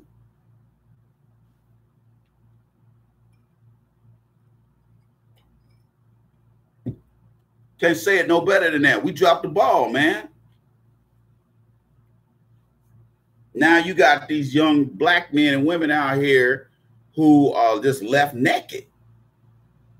And you know, it took a while for this show to turn into what it is today, because I've had guys over the years who said, you know, I'm really not feeling what you trying to do, because you trying to get me to make a choice, and I don't want to make a choice. Yeah, exactly. They look clean, but they nasty as hell. That's exact description of them. Oh, they'll take a shower, but they still do nasty stuff.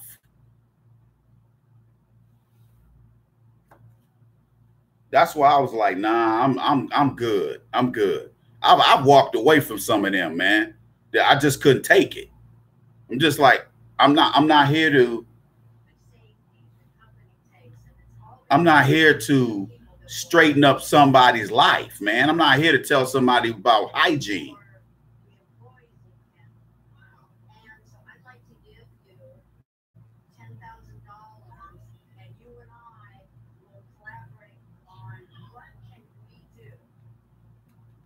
You see y'all see where I'm going with this?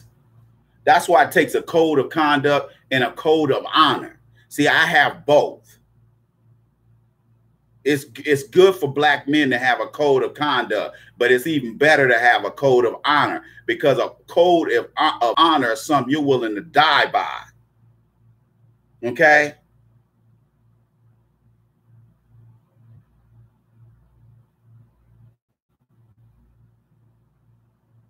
See, I'm willing to die by my honor.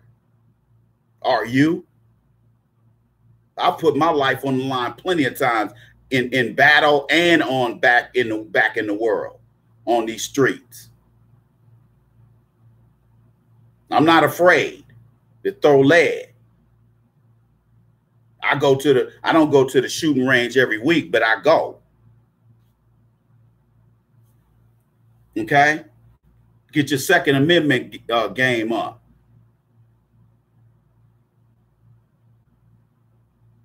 I knew it. I knew she had a white mom.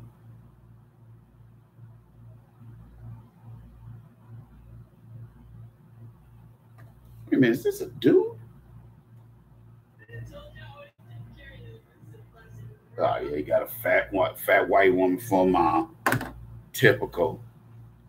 I think it might be a girl, but still, I don't know. At first, I was like, looking at the muscles, and I was like,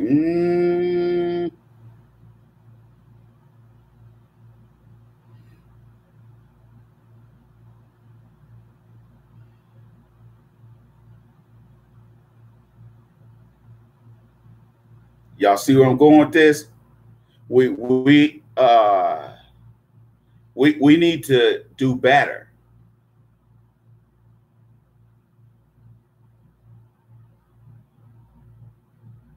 We need to do better. We need to do better, man.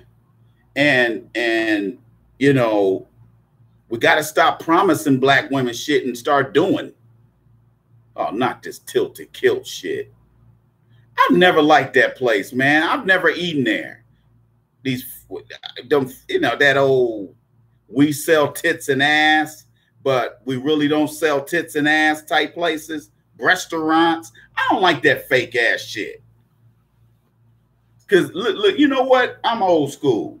If you ain't giving up no pussy, I'm not gonna sit up here and act silly and get drunk and hope you give me, you know, hope you give me your number. I'm not gonna do that. I've never been one of those types of dudes. I've never been one of those type of dudes. I used to, you know, when they built that what's they call it?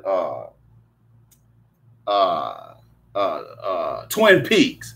They built one when I was living over there off of Days of Allah, where Timmy Diamond's at. my other stank Antonio homeboy. Hey, I went in there. I said, look at this fake ass shit. You know, I could eat chicken tenders at home. Okay, if you're not giving up butt and ass, I'm not gonna sit up there and look at what I can't touch. That's why I don't go to strip clubs no more, because I'm not gonna go in a strip club and I can't touch. I'm gonna get wet. Let me get this straight. I'm gonna give you $30 for a table dance, but you ain't gonna be on the table. You're gonna be on the carpet, and I can't touch. And the bouncers are sitting there. They're always following the black guys in the strip club anyway.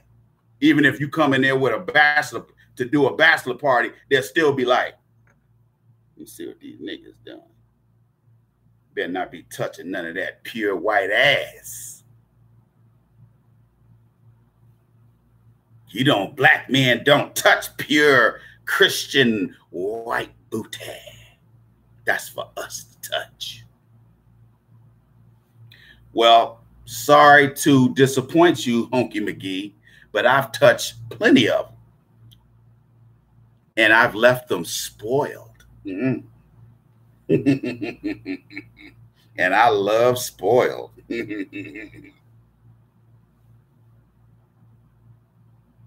Okay?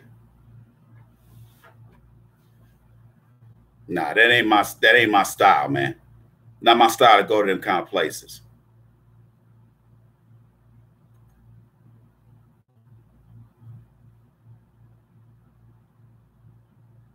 Exactly. They wake up with a drink and a cigarette or coffee and go to bed with a drink and a cigarette and a drink and a glass of wine or a line of cocaine or whatever the fuck. They wake up with something, go to bed with something. Even if they get up to go piss, they going in there smoking on something or snorting something or shooting something.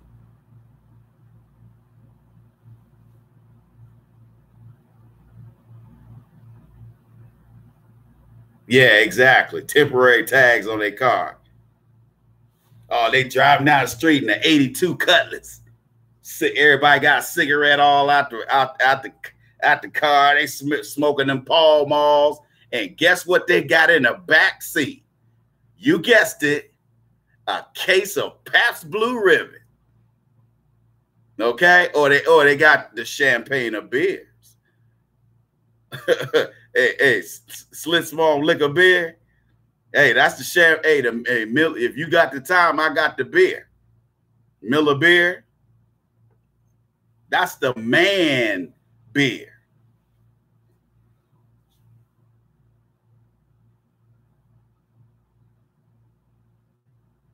Exactly. They leaving in a better car than you. And yeah, I've had my fun. I've had my fun at strip clubs when they were fun.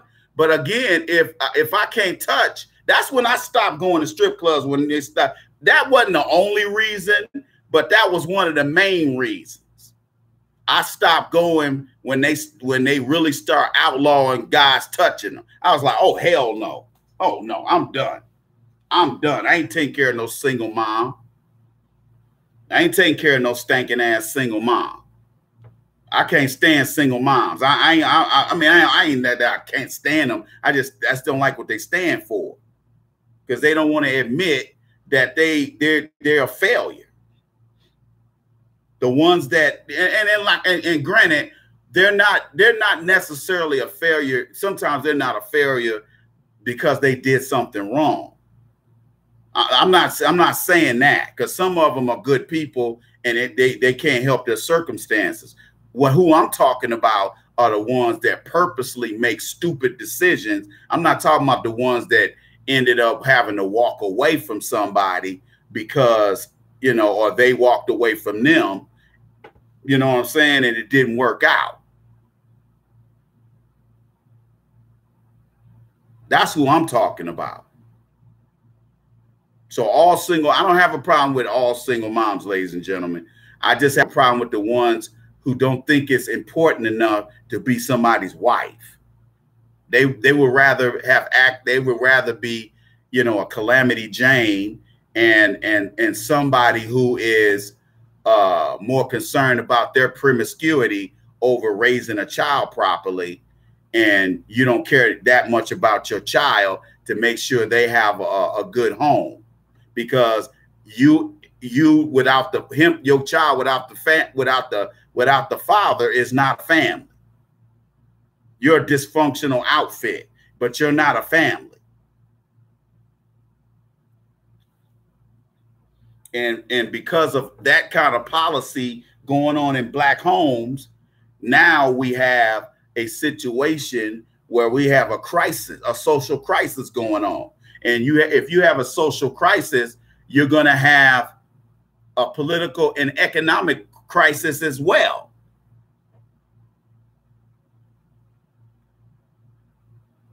That's why we have so many feminized black men, because there's no men in the homes.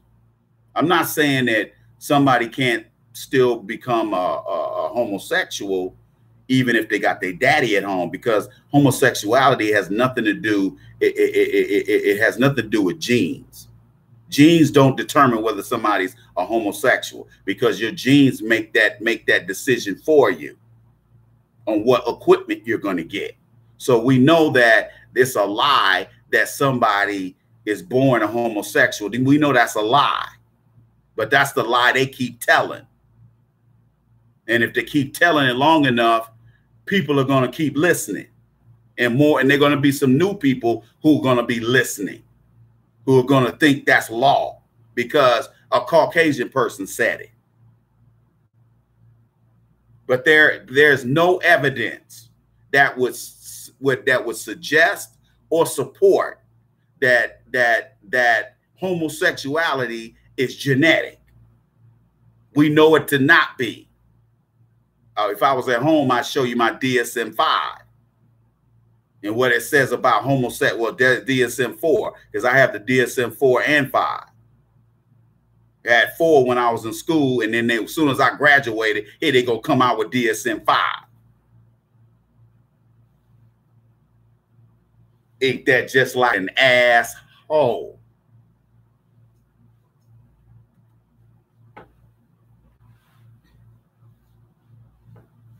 But that's why we gotta have so many homos in the black community now. We have so many homos. And stop calling them people gay. Gay means happy. Just like they hijacked the rainbow. Now you see a rainbow, you think that's homosexuality, LGBT mugs. They hijack everything good and turn it into their political bullshit. Gay used to mean happy. That's a British word. It meant to be happy, to be elated. And they hijacked that. Just like the word white. Caucasians are not white. They're colorless. They're considered to not have any color. They're not white, but they align themselves with the word white because they wanted to align themselves with purity. white as snow, pure. When you know damn good and well, if you know anything about them about Caucasians, you ain't nothing pure about them.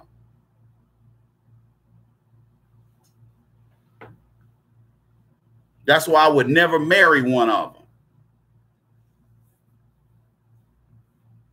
You want to get treated badly? You think black women treat you badly. Just wait till you start dating white women. Ask some of these white dudes what these white girls done to them. Plenty of white dudes out there where they've been dating somebody through high school and the girl just goes off and marries one of their friends. He didn't even know they were fucking behind his back. That's how they do they men. Or on their wedding night, they'll go fuck another dude. They do stuff like that. Ain't nothing sacred with Caucasian people. Nothing. Even their children. Ain't nothing sacred to them. They love, you know, things that you would say would be what they call a sexual deviancy. That's normal with them. That's normal with them to do the stuff that they do. You have no idea what they do because they ain't gonna show you how they really are in front of you. See, I've caught it by accident. Plus, I've lived with them. So I know what they do. They don't fool me.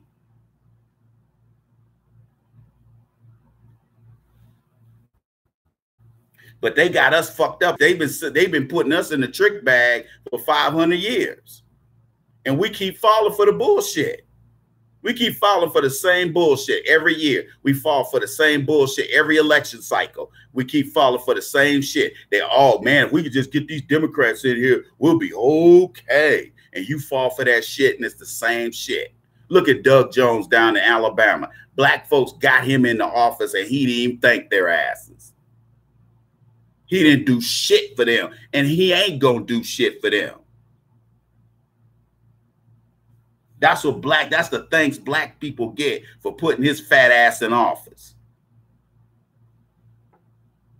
But that's black people for you. We love to do stuff. We love to waste time. We love to do things that don't benefit us. We love to do stuff like that. We cape for people who are not our people. We go down to the border and talk about these are our babies. We go down there and cape for all these people we don't never cape for none of our people. I ain't seen John Lewis or Jesse Jackson or anybody else cape for us, cape for Tamir Rice or Trayvon Martin. I ain't seen where was Reverend Al. He might have showed up at a couple of the Mike Brown. He showed up in Ferguson, but man, please. Showing up don't mean nothing. It's what did you do? Did you cut a check while you were there? Folks are hungry. Niggas is hungry. Not just for food, for knowledge. That's why you listen to us. That's why you listen to the Iceman, because you want to get the real deal. You want to get the real deal Holyfield. Now, if you want to hear some lies, go turn on CNN. But you're going to get the real deal Holyfield right here because we keep it 100. That's how we do.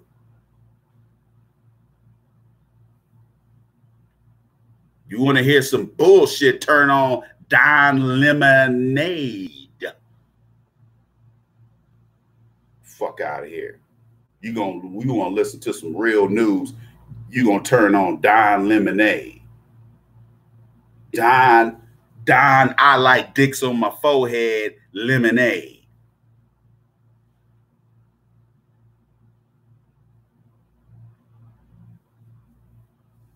But we got to stop this shit, man. Black men, we got to get our shit together. Because I'm going to tell you right now, it's late in the day for the bullshit, man. It's late in the day for the bullshit. The bullshit ain't funny no more. And we getting, you know, and we see that we getting our asses kicked out here. And it ain't gonna get no better. It's going to get worse. If it's bad for them, if it's bad for Caucasian people, you could best believe it's worse for us. We're seeing the cracks right now, but we're gonna see the casualties probably in another couple years of Trump policy. Because I'm gonna tell you right now, the best thing that could have happened to black people was Donald Trump.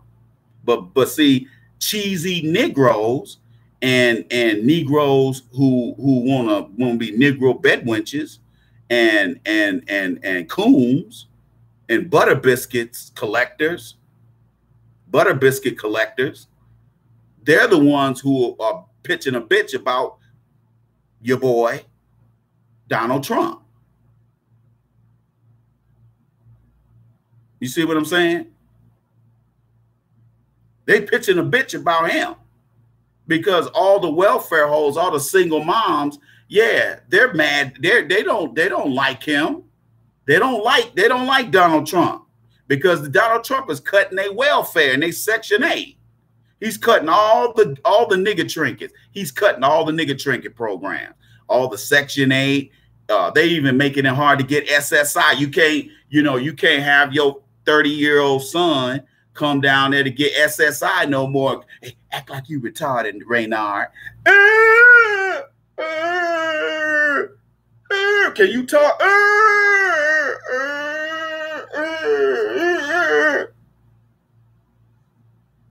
Then as soon as they get out of the office, they like, Daddy, come on, Renard, act normal now. Okay. Don't act retarded no more. Okay. Fuck out of here, man. You still got black folks running the FEMA trailer hustle. You still got niggas done there 20 years since Katrina, and you still got niggas living in FEMA trailers. They just kicked us out.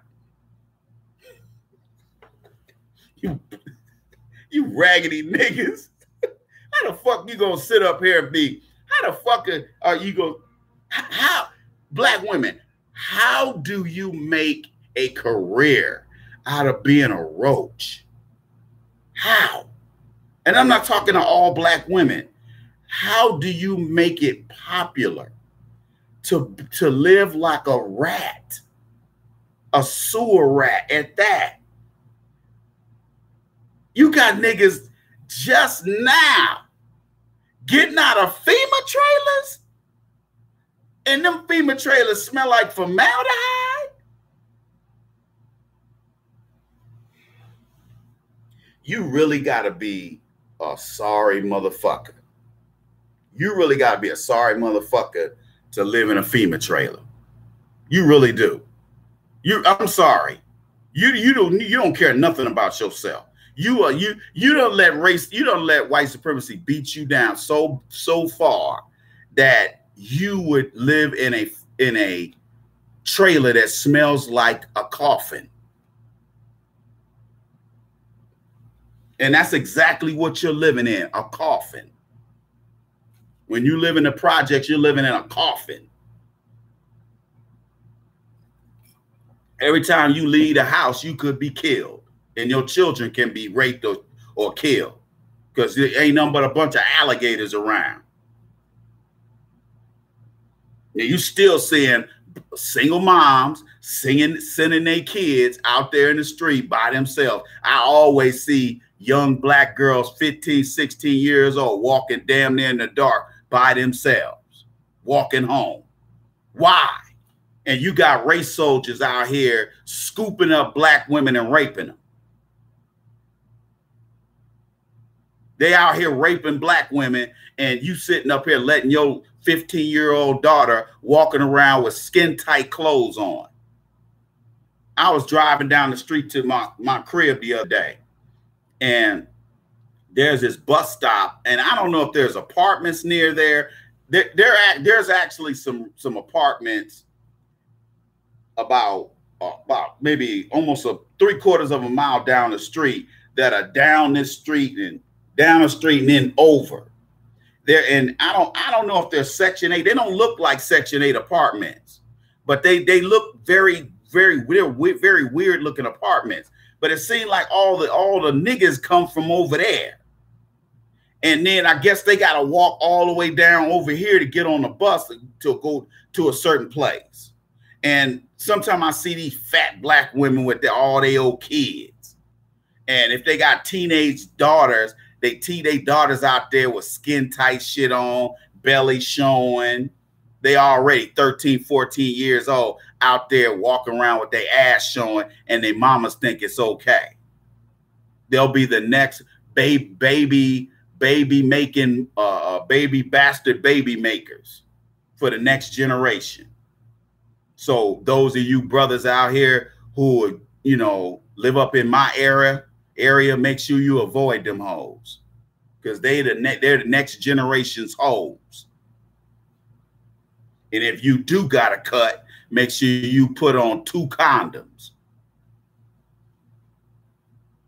because you definitely don't want to get none of them nasty assholes pregnant. But look at the feminization of black men, of black boys.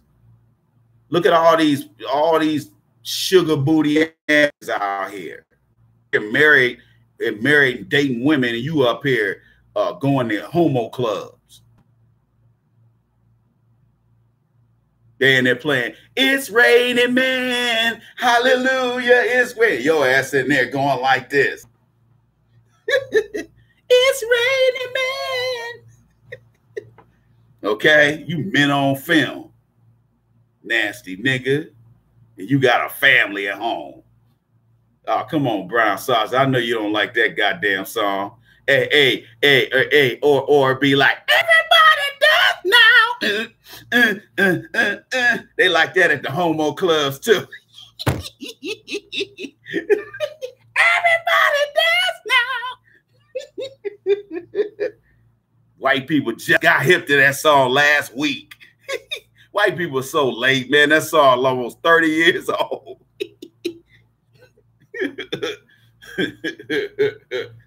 Okay, that song almost 30 years old, man.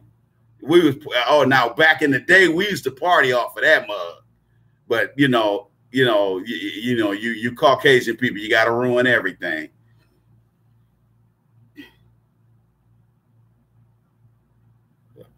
She looks stupid as fuck.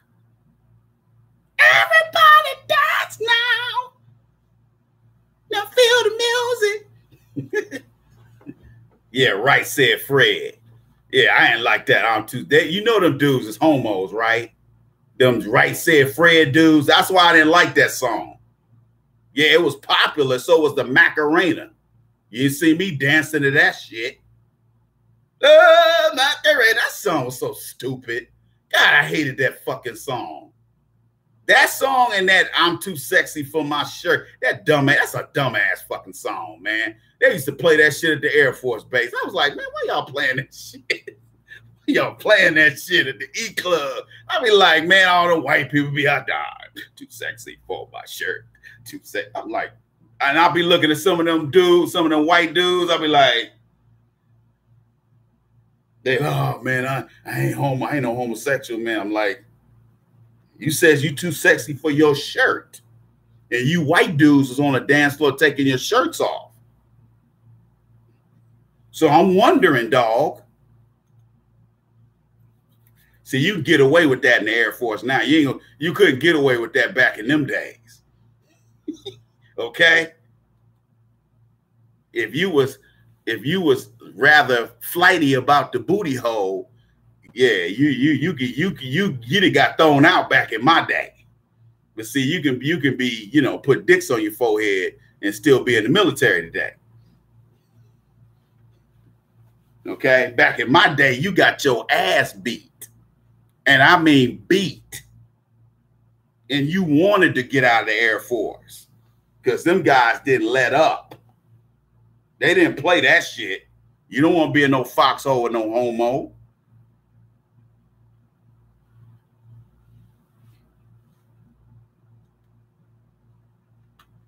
Give me the music. Everybody dance now. Man, white people so late on shit. I remember one time this white dude, last was it the last job I had? No, maybe about 2 or 3 jobs for the last job I had.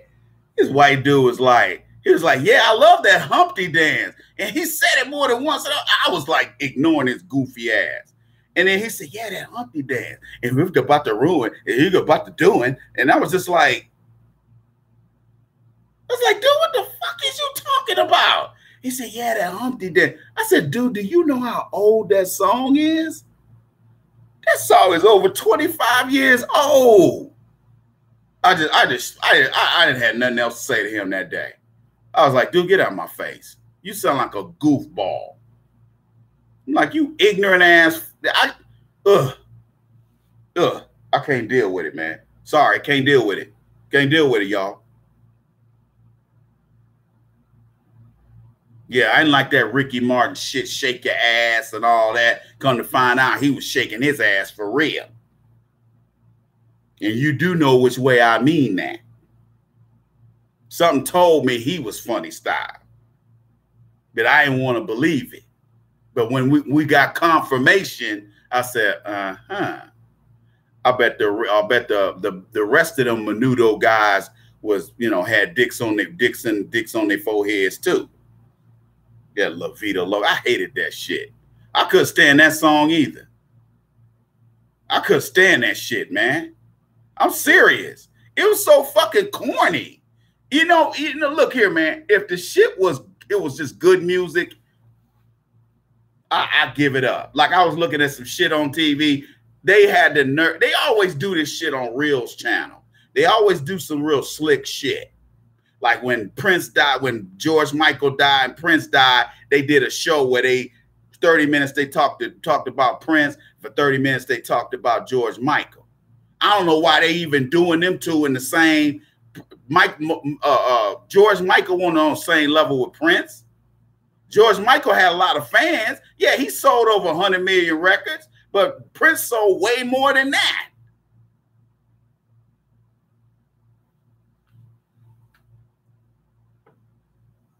They up here talking about Lauryn Hill and they gonna sit up here and have a show where they talking about Lauryn Hill and Amy Winehouse. I'm like, that shit Amy Winehouse used to sing. No, I'm gonna be her. No, all that old messy ass white singing. Man, I can't stand that shit. I ain't heard nothing Amy Winehouse did that sound black to me. Just like, what's her name? What was that white girl's name? She used to fuck niggas. Janis Joplin. To act like Janis Joplin was such a good singer. Janis Joplin used to just get up there screaming and shit. And going on like that. What does that have to do with soul music? Like, Jen ain't nothing Jen. They don't hit. Let's stop comparing them raggedy ass motherfuckers to black artists like Gladys Knight or Aretha. I know you. I mean, see, white people, they'll do that. They'll be like, well, basically the best soul singers ever. It'd be some old, Donald Trump looking white dude. It'd be like, well, yeah. Well, basically, it's, as far as soul singers are concerned, it's soulful black women, as far as I'm concerned. It's Justin Bieber, #1.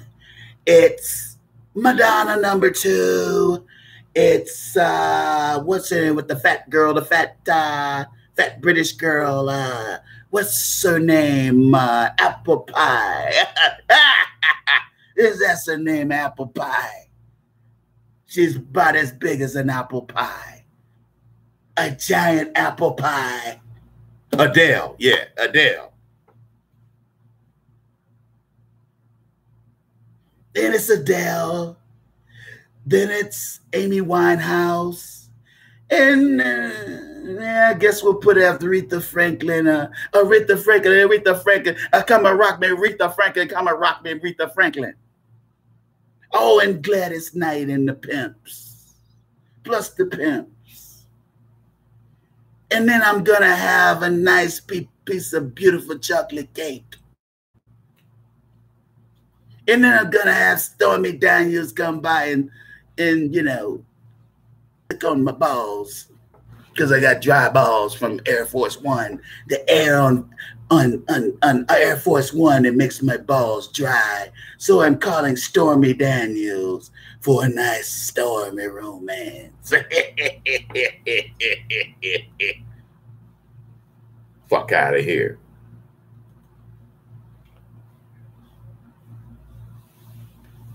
I wonder what would happen if Donald Trump and Bill Cosby end up in the same jail cell together. Wouldn't that be a trip? Huh? Donald, do you like the jello pudding you left on your bunk? Come here, specially made it with good old chocolate jello pudding. I think she made it out of doo-doo. Well, I enjoy jello pudding. I usually put it on my weenie so when Stormy Daniels comes by, she can lick it off. It's beautiful chocolate yogurt or something, your gelato, whatever, a Jerome, a Saskatchewan Gratia or something like that. Oh, good for white supremacists. I left one on your bunk.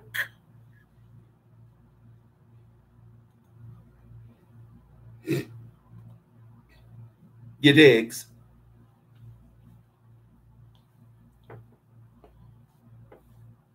Somebody said something on Facebook about black-owned banks. You got to be careful when you say something is black something, because that doesn't mean black owned. Just like they say HBCUs. Doesn't mean they're historically black owned. It says they're historically black. Means we just went there, but they ain't black owned. Because we know who owns Michigan State. We know who owns University of Alabama. And it ain't us. But we don't own Howard either. And we don't own Spelman or Morehouse. That's what happens when you're a slave. Because all slaves are created equal, including the educated ones, including the college educated ones. That's why I tell these brothers that think they better than Ray and Pookie out there, you ain't better than them, because all slaves are created equal under a system of white supremacy. All slaves are equal. So instead of you looking down on a black custodian, he's probably looking down at you too, because all of us are in the same boat. But a lot of y'all don't want to admit that. You don't want to admit it. Oh, you don't want to admit it. I don't know what's wrong with this thing. Oh, man, whoop, there it is, too. Oh, man, they killed me with whoop, there it is. I'm like, man, y'all got to get out of here with that whoop, there it is. I'm like, I was sick of that song when it was out. I couldn't stand that song, man. Because every club we used to go to was playing it. Because Detroit was playing that song. Because you know how I found out that song was a hit? When I kept going down to Detroit on the weekend. Because Detroit, they clubs used to pop off. I don't know if Detroit clubs still pop off. Back in the day with the percolator, nigga. Do you know about the percolator, nigga? Oh, yeah, baby got, man, they still be playing, baby. And you go to the reception, you're going to hear, celebrate good time, come on. You're going to hear that by Kool and the Gang, not Summer Madness, the shit we like. No, you ain't going to hear that. You ain't going to hear no Summer Madness. No, they're going to be playing, they're going to be playing Celebration by Kool and the Gang, and they gonna play Whoop There It Is, and they gonna play Sir Mix-a-Lot, Baby Got Back. Like that's the only song he made. Okay, they don't. Hey, because if you put on Swaz, put on Sir Mix-a-Lot, My Posse's on Broadway, Godzilla remix. Y'all remember the Godzilla remix? Y'all don't remember the Godzilla? My Posse's on Broadway. There was a Godzilla remix that we used to have out in LA. Okay. It had Godzilla noises in the back of. Oh, it was dope.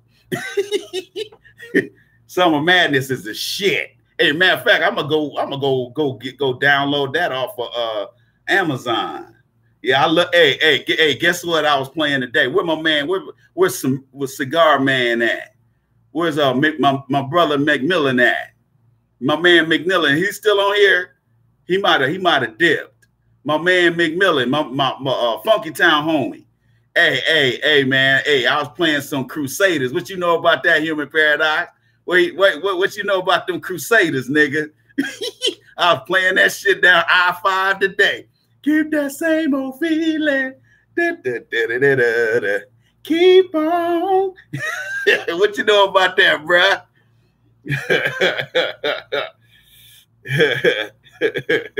Keep that same old feeling. Da, da, da, da, da, da. Keep on. Oh, man. Boy, we used to...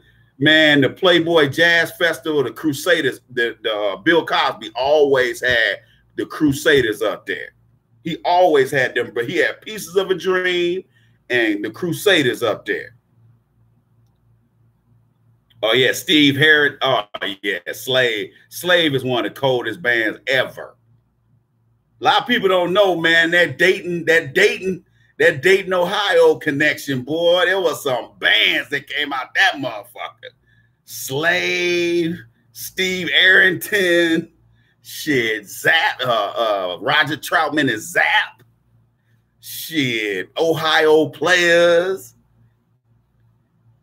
Okay, no shit. Hey man, that Kool and the Gang's Summer Madness. I used to listen to that at least once a day. I had to. That was my song. That song like weed to me. That song, I get mellow. I get totally chilled off of listening to Summer Madness. That's the song right there, dog. Okay. Oh yeah. Keith Sweat did. He bit Steve Arrington. Steve Arrington's a drummer. Because they had this song called Shake It Up. It came out like 78, 79, Shake It Up. Steve Arrington was playing drums then. But he said it was by accident they had him sing. And they was like, damn, dude, that sound dope. And from then on, he was his lead singer, Slave. But Fazo, Ohio Players, at least 2 or 3 other minor level bands came out of there. And Bootsy came out of Cincinnati.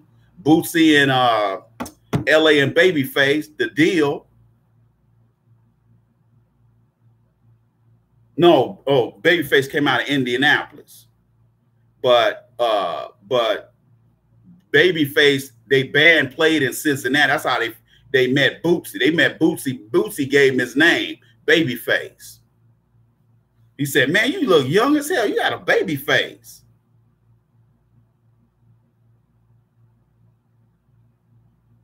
Oh, really? I didn't hear about that.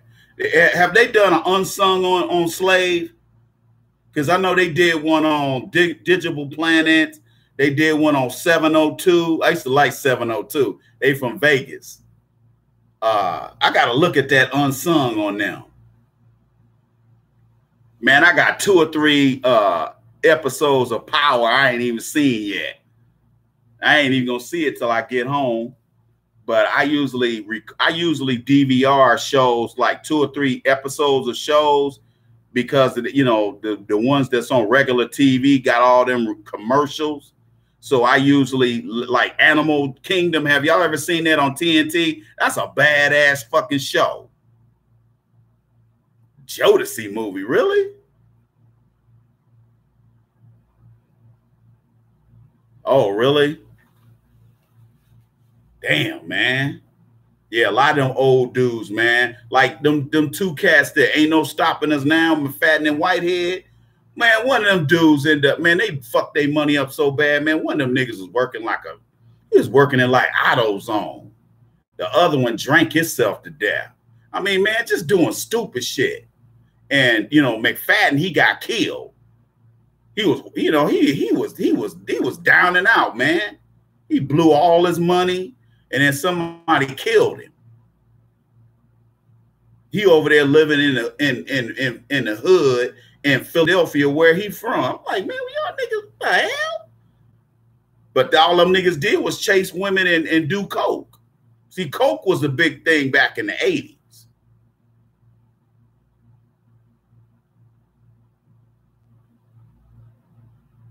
Oh yeah. That New Edition was dope. It was pretty. It was close to the truth. It was pretty good. So I can imagine Jodeci one being decent. They did a Bill Biv DeVoe concert on BET about a year ago. That shit was dope. Nigga, if you'd have had that BBD cassette or the CD, you wasn't shit. Okay? That's all you heard at the E Club was poison, poison, poison. I was like, God damn. 3-6 Mafia, yep. Oh, they did? Willie Hutchinson dead, ain't he? You talking about the I Choose You dude, right? I choose you, baby. That old, the Mac. The Mac, because his son was in ATL. His son was in Above the Law. All you LA homies, where the OGs at. What y'all know about Above the Law? Living Like Hustlers. That's some of Dre's first couple production joints. Yeah, DJ Paul, yeah. Damn, they bought his publishing? Damn. What them niggas need to do is buy Stax Records.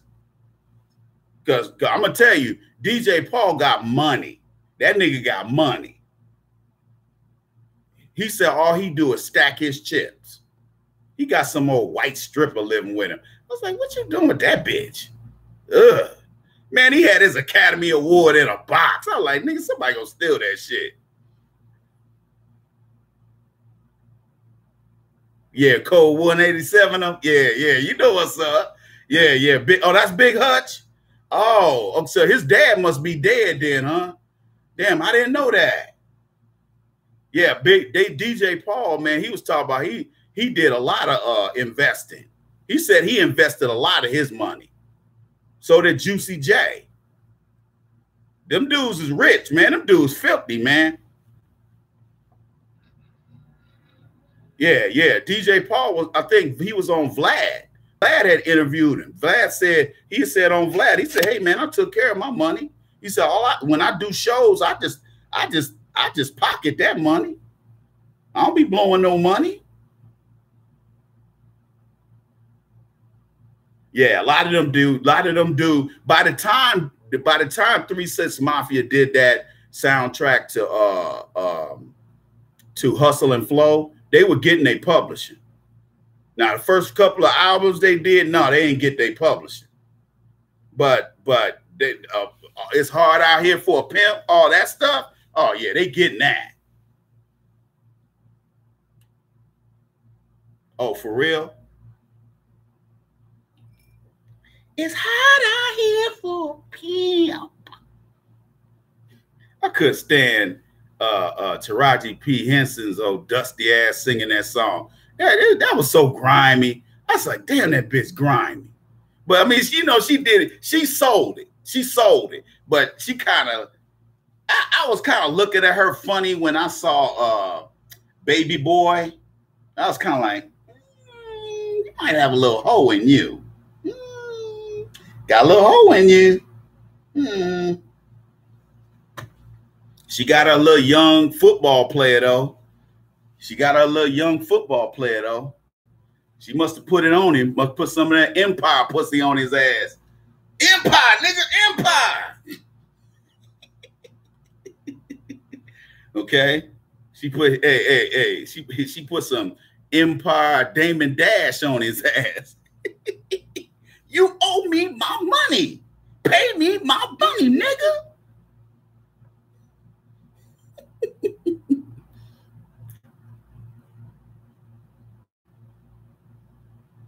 Right, that's what I'm saying. Yeah, the last few projects they did with that soundtrack on back, oh, they got their money from that. They wasn't over there when I was over there, but they had been over there. Because I knew some folks that would every time rappers came to town, they fucked them. These hoes I knew. All the rappers that came to town, they fucked them. Okay, Usher, they fucked Usher when he came over there. They fucked all Wu-Tang. They even fucked Tim Dogs. Never had a hit ass. Cowards from Compton. Who's related to Matthew Henson? Your grandmother, your great grandmother? Yeah, Tim Dog was hella whack. Of all the New York rappers, he was whack. But you know what? Oh, Taraji Henson. Oh, she is? Oh, I didn't know that. Hey, he got some Eskimo kids up in that motherfucker too. Hey, he wasn't just wearing them snowshoes.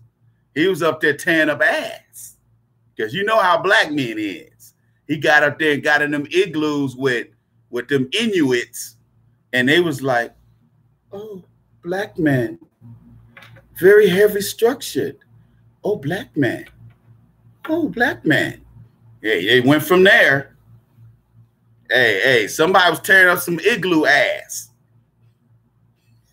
I'm serious, man. Ebony Magazine did a story on him, on his descendants. Because they were dark as a motherfucker. I was like, what the fuck is this shit? Because I used to get Ebony, and I was like, man, what the fuck? Who the fuck is Matthew Henson? They said, Matthew Henson. Do you know Matthew Henson? I said, no, I don't even know who General Souls is. Who the hell is General Souls, bitch? I'm still trying to figure out who General Souls is. Come to find out, I Wikipedia that shit. Come to find out, General Souls served Matthew Henson some goddamn General Souls chicken. Can y'all believe that shit? And he even got a picture of him. Got a plate of it's him and Matthew Henson.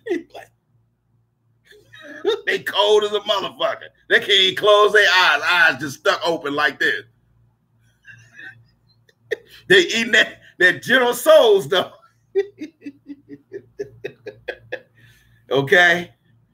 Yeah, it was really dog meat, but you know they couldn't tell the brother it was real dog. It was just, you know, it was really husky meat. They know Matthew Henson wouldn't have ate this shit. Hey man, it's General Soul. Okay, yeah, I'll get with that. Okay, let me get in this igloo with the native girls. Hey baby, I got some resources.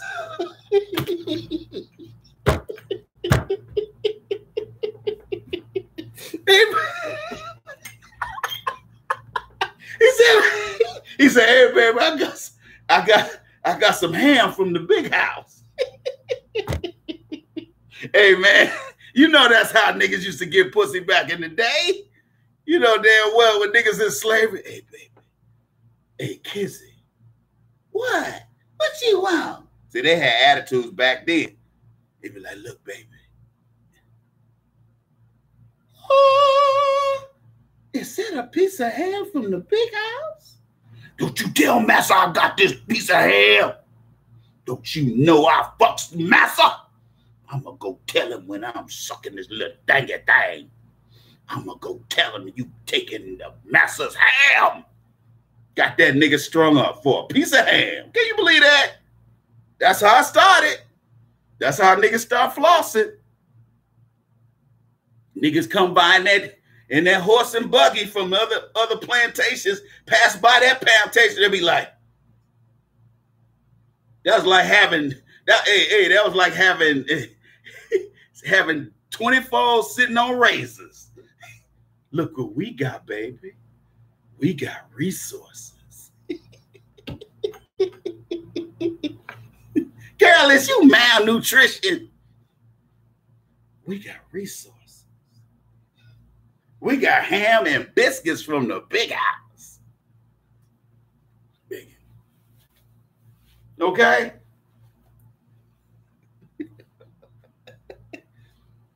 Now it's modern day floss, and now brothers got the rims, and you know the ham from the big house just won't do anymore. Now you got to be driving the X5.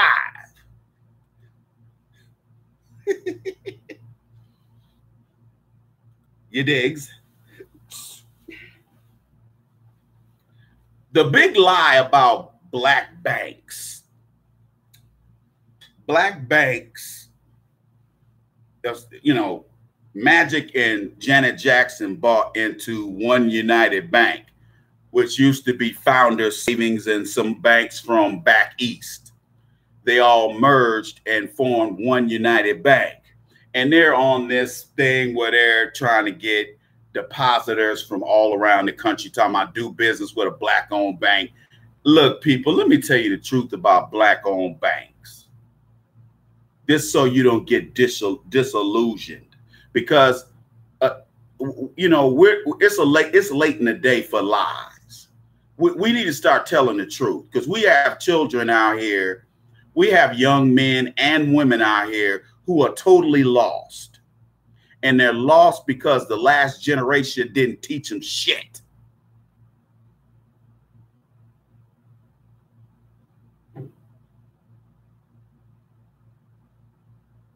At FDIC,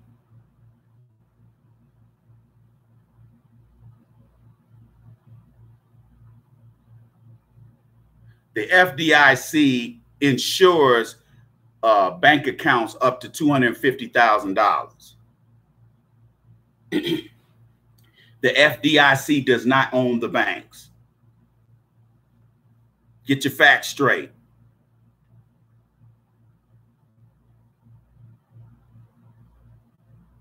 Exactly. They don't never throw nothing out at Chinese restaurants. What they served last year. Hey man, have you ever ate at China Harbor? Those of you who have ever been stationed in San Antonio, have you ever eaten at this China Harbor? It was actually built in 2004 in San Antonio. And it's one of those Chinese food buffet places. And I ate there, and I'm swear to God, one time I went, the only first and last time I ever been there, I ate a chicken wing, and it was spoiled. Do you know how nasty that's got to be? Do you know how old that's got to be for a chicken to spoil? It was disgusting. And I almost went totally off. I almost went off in there because that was $6 that I didn't want to give them anyway. And they're going to sit up here and give me spoiled food. Man, that's why I don't go. I don't eat it. I don't eat at very many Chinese restaurants. I ate some Japanese food last night at a mall not too far from where I am. Dude, that food did not sit well with me last night. It didn't make me sick, but it left a nasty taste in my mouth. That was the worst Japanese food I've ever eaten. I mean, I should have known going to a fucking mall, but I didn't think I was going to get burned that bad. That shit was horrible. I make better Asian food than that, and I got an electric wok at home. My shit tastes better than that. That shit was disgusting. I started to go back outside and get me some more food because I had such a nasty taste in my mouth. It was disgusting.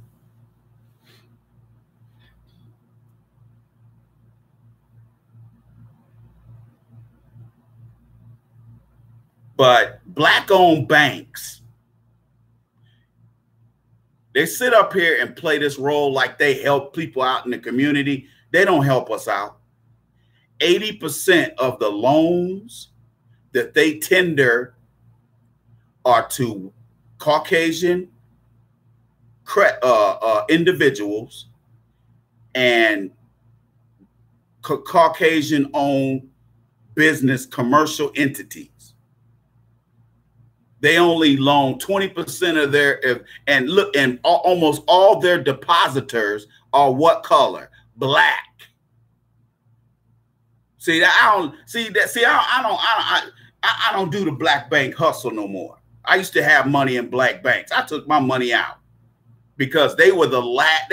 They fought technology as long as they could. If you had a bank, if you banked at One United Bank when I was banking with them, they didn't even have online services. None. They were still stamping books and shit. Look like a passport. They still making paper fucking receipts. I said, fuck this shit. I walked across the parking lot to Wells Fargo and start doing business with them because I can do banking online.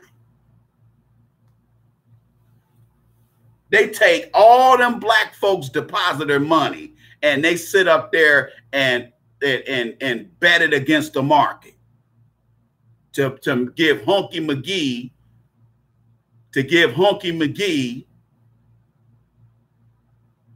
loans. So Caucasian individuals and Caucasian commercial business entities profit off of our collateral money. They don't have to put any collateral up to get loans from our banks. And these assholes have the nerve to sit up here and talk that shit. See, we have to start telling the truth about our people. If our people are running bullshit ass, yeah, and the customer service sucks. Every time I used to come in there, the line was out the door. You go over to, meanwhile over at Chase Bank and Wells Fargo, there's no lines. But you go over there to the black-owned bank and look how they treat us. They just now have online services, and I guarantee that's limited. You probably can't move any money around. I bet you can't move no money around. Because by the time it gets processed at the corporate level, you know, you could have put $100,000 in there and taken $999 out. They would never know it. How would they know?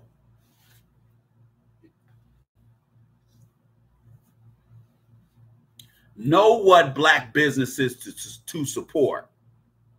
Know what black businesses to support, people. Know which ones to support. Because some white banks do more for you than some of these black banks. These black banks come around talking that old Moon River bullshit and talk that, oh, you know us, we're black, you're black. But then you go in there and try to ask them for some business loans and see what they'll do for you. See what they do for you. And you sitting up there looking like a fool. See what the black banks do for you if you go in there.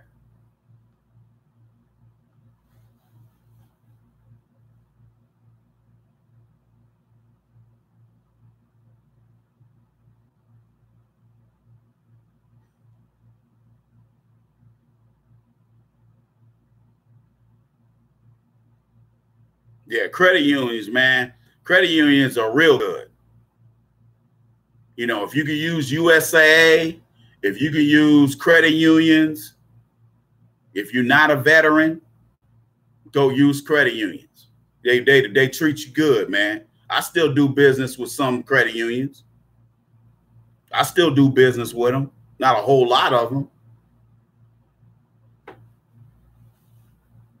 I used to deal with a credit union in San Antonio. They always treated me good. I just stopped dealing with them because they had change in leadership and they start changing a lot of their policies, and I didn't like it. Start taking money out of my pocket. And I said, oh, I'll just close this account. If that's the case, I'll just close this account. Bye-bye. Oh, sorry to see you go, Mr. Iceman. Well, you know that's one way that you can make me stay. What's that?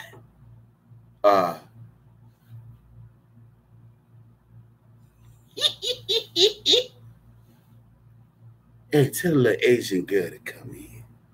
I like the Asian girl. And me, I like an Asian girl. Me, I like it. I especially love Filipinas. I love Filipinas. You know, brothers love Filipinas. Filipinas. Filipinas. Well, I tell you what, them Filipino women got a bad reputation out there in LA, boy. Out there in Southern California, from like LA down to, we're actually from the Bay Area down to San Diego, they got a bad reputation out of Asian women. I mean, guys, there's some guys out here, they ain't got nothing good to say about Filipino women, boy. They like, Filipino, oh man, I don't date Filipino women. Ugh. Especially like Navy brothers. You'll never find too many Navy brothers that date Filipino chicks. Very few. Very few. Very few.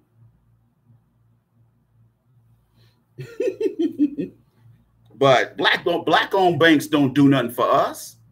They don't do shit for us. Just like a lot of black businesses don't. But you can best believe the Iceman do for his people. Okay? You ask if there's any of my life coaching clients in the house, you know I take care of you. I take care of y'all. No bullshit. I do my job. I earn every penny. You get plenty of follow-up. Okay? That's real.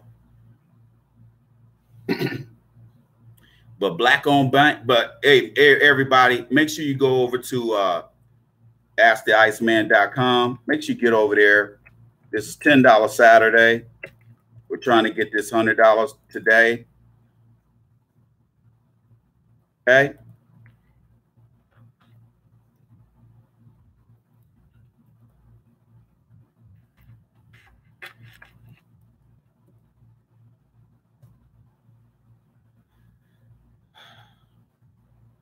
What's popping? What everybody got going on tonight? YouTube, what y'all got popping tonight? Everybody got their grams. Everybody got their California sour diesel. Y'all got y'all bud for the evening. Everybody got their chronic for the weekend. I remember back in the day, about this time, back in the 70s. The old players used to have the pink rollers in their hair, because I used to have my pink rollers in my hair. Okay. Ooh, baby. The old brothers used to have the rollers in their hair. Brothers be out smoking their cigarettes, smoking their weed. About getting trying to find a house party to go to on Saturday night. Okay. Boy, them were the days, boy. What they got going out right now is just pure fuckery. Pure fuckery out here, man. It's too much fuckboy shit going on out here. Too much, man. Too much. Facebook. I think we've gone as far as we can go. Go to asktheiceman.com. Go to Twitter. My Twitter username is the Iceman Show at Mr. Freeze. Also Facebook. My Instagram account is The Iceman Show on Instagram. The Iceman Show. Yep. THE, The Iceman Show on Instagram. Okay. And go listen to my old shows on blogtalkradio.com/The Iceman. Go on over there and listen to my old show. We got shows on there that go all the way back to 2011. So go back there and listen to them old shows at blogtalkradio.com/The Iceman Show. Going over there and check me out. Don't forget to go by asktheiceman.com and donate $10 today. We're still raising money for the backpack drive we do every year. Also clothing items for inner city kids. Hey, Facebook. Hey, guys, just don't come by and to get free. Don't come by and get gamed up and then you too cheap and too chicken shit to go donate some money, man. Come on, man. Black folks, we got to get off the freeloading. We got to stop going there expecting black folks to entertain us and for free. Okay? Stop accepting, stop coming on Facebook and YouTube and everywhere else expecting something for free. That's why black folks are in the condition they're in, because we got too many freeload niggas out here. Facebook, no more talk.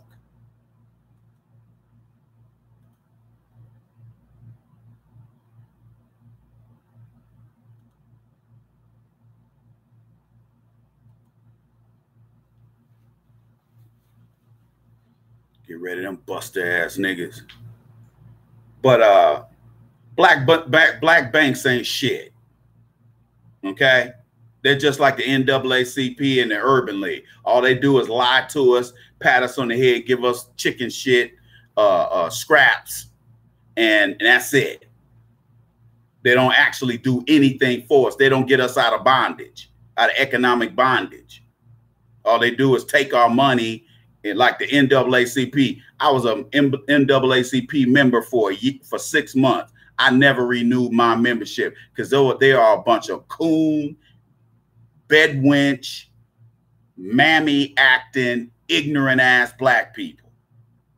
The generation, my dad's generation, that's all that's running the NAACP. They ain't nothing but a bunch of coons. All they are a bunch of educated coons. College educated coons.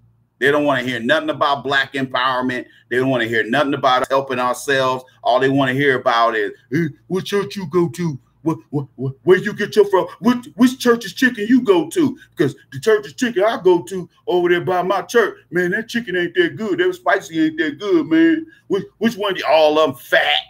All of them the deacon. Everybody fat. This fat. This. Looking like all of them look like Al Roker. You know, they just looking like a weeble and shit. You gonna get some chicken at the church? Yeah, we gonna get chicken. You gonna go to the NAACP meeting? This old slave niggas. I can't be around them type of niggas, man. I'm serious. Can't be around them slaves. Can't do it. Can't be around slaves. Because that's what them niggas sound like.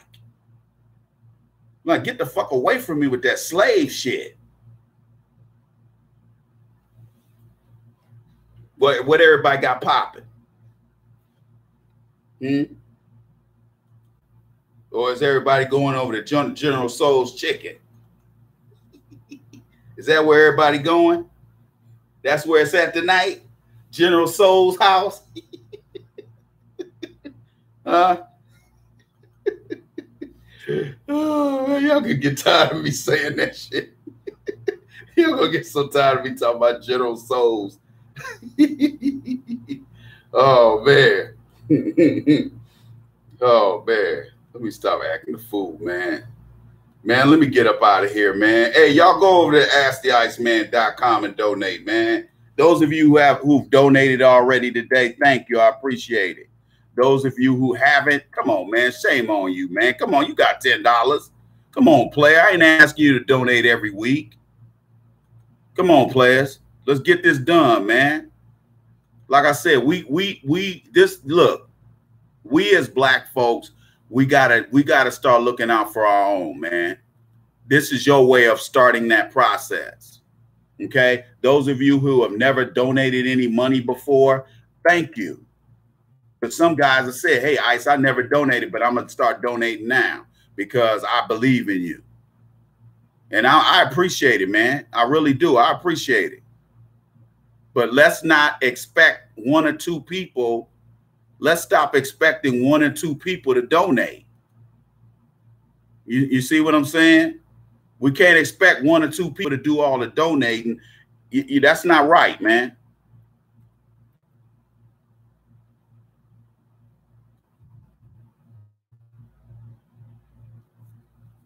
If you haven't got my book, get my book, The Game of Life According to the Iceman, Volume 1. Go get my book. Get it on Amazon.com, or you can go to my website, AskTheIceman.com, and get my book.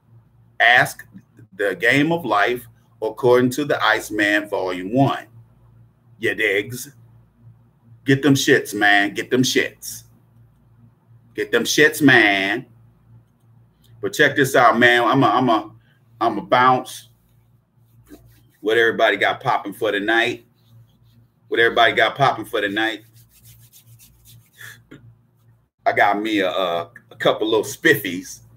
You know how we do it, nigga. You know how we do it.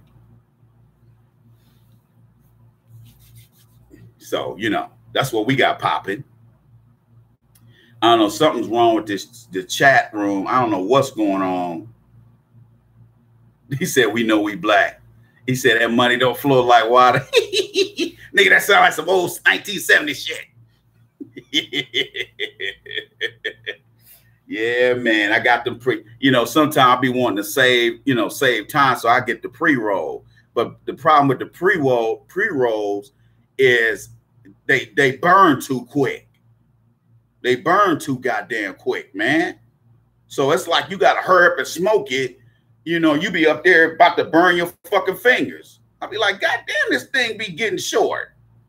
Now, when you get your girl to roll with them Black and Miles, you know how you do it, nigga.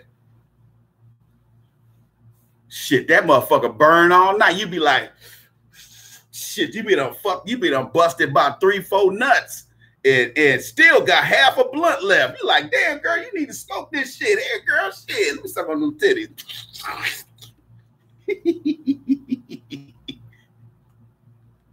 He said, now come on, roll your own spliffy. Shit, man. So, I got, I ain't got no choice. I can't get that Cali chronic right now. That Cali sour diesel. I gotta hit my connect up. Get that California sour diesel. You know what I'm saying? Okay. Hey, y'all, check out Superfly, man. Have y'all seen Superfly yet? He said bluntathon. God damn, nigga. Hey, y'all see Superfly yet?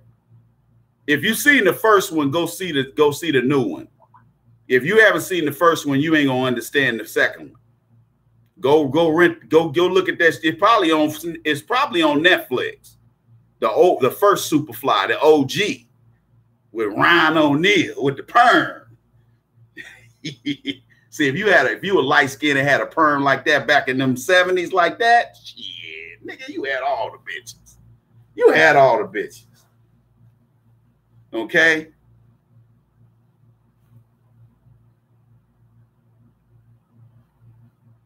Babble.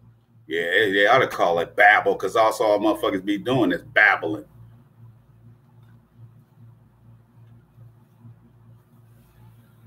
I'm gonna go out here and get me a little burger or something. So I'll be in for the night. You know what they say about niggas that be in for the night. So I'm gonna go and get me something, man. Look at a little HBO. You know how we do. You know how we do it, nigga. All right, y'all. I'm gonna holler at y'all, man. Hey, if you haven't done it, go by AskTheIceman.com. Get my new book, The Game of Life According to the Iceman, Volume 1, and also get my and please donate $10 a day. If you haven't done it already, go to asktheiceman.com. We're getting closer to our goal. We're at about 8,800. We're at 8,800. We're at 8,800, y'all. So let's get it. Let's get to 10,000. We're almost at the end of July, so we're almost halfway through July. So let's try to see if we can get it by end of. Well, we'll try to get it by end of the first week of August. Let's try to hit it. All right. Hey, appreciate you guys donating. Appreciate you guys spending time with the Iceman Show. And like always, well, I'll see you on Tuesday evening. Okay, Tuesday evening. Let's get it popping. We'll be on another episode of the Iceman Show podcast. You know how we do it. Go to asktheiceman.com. Holla.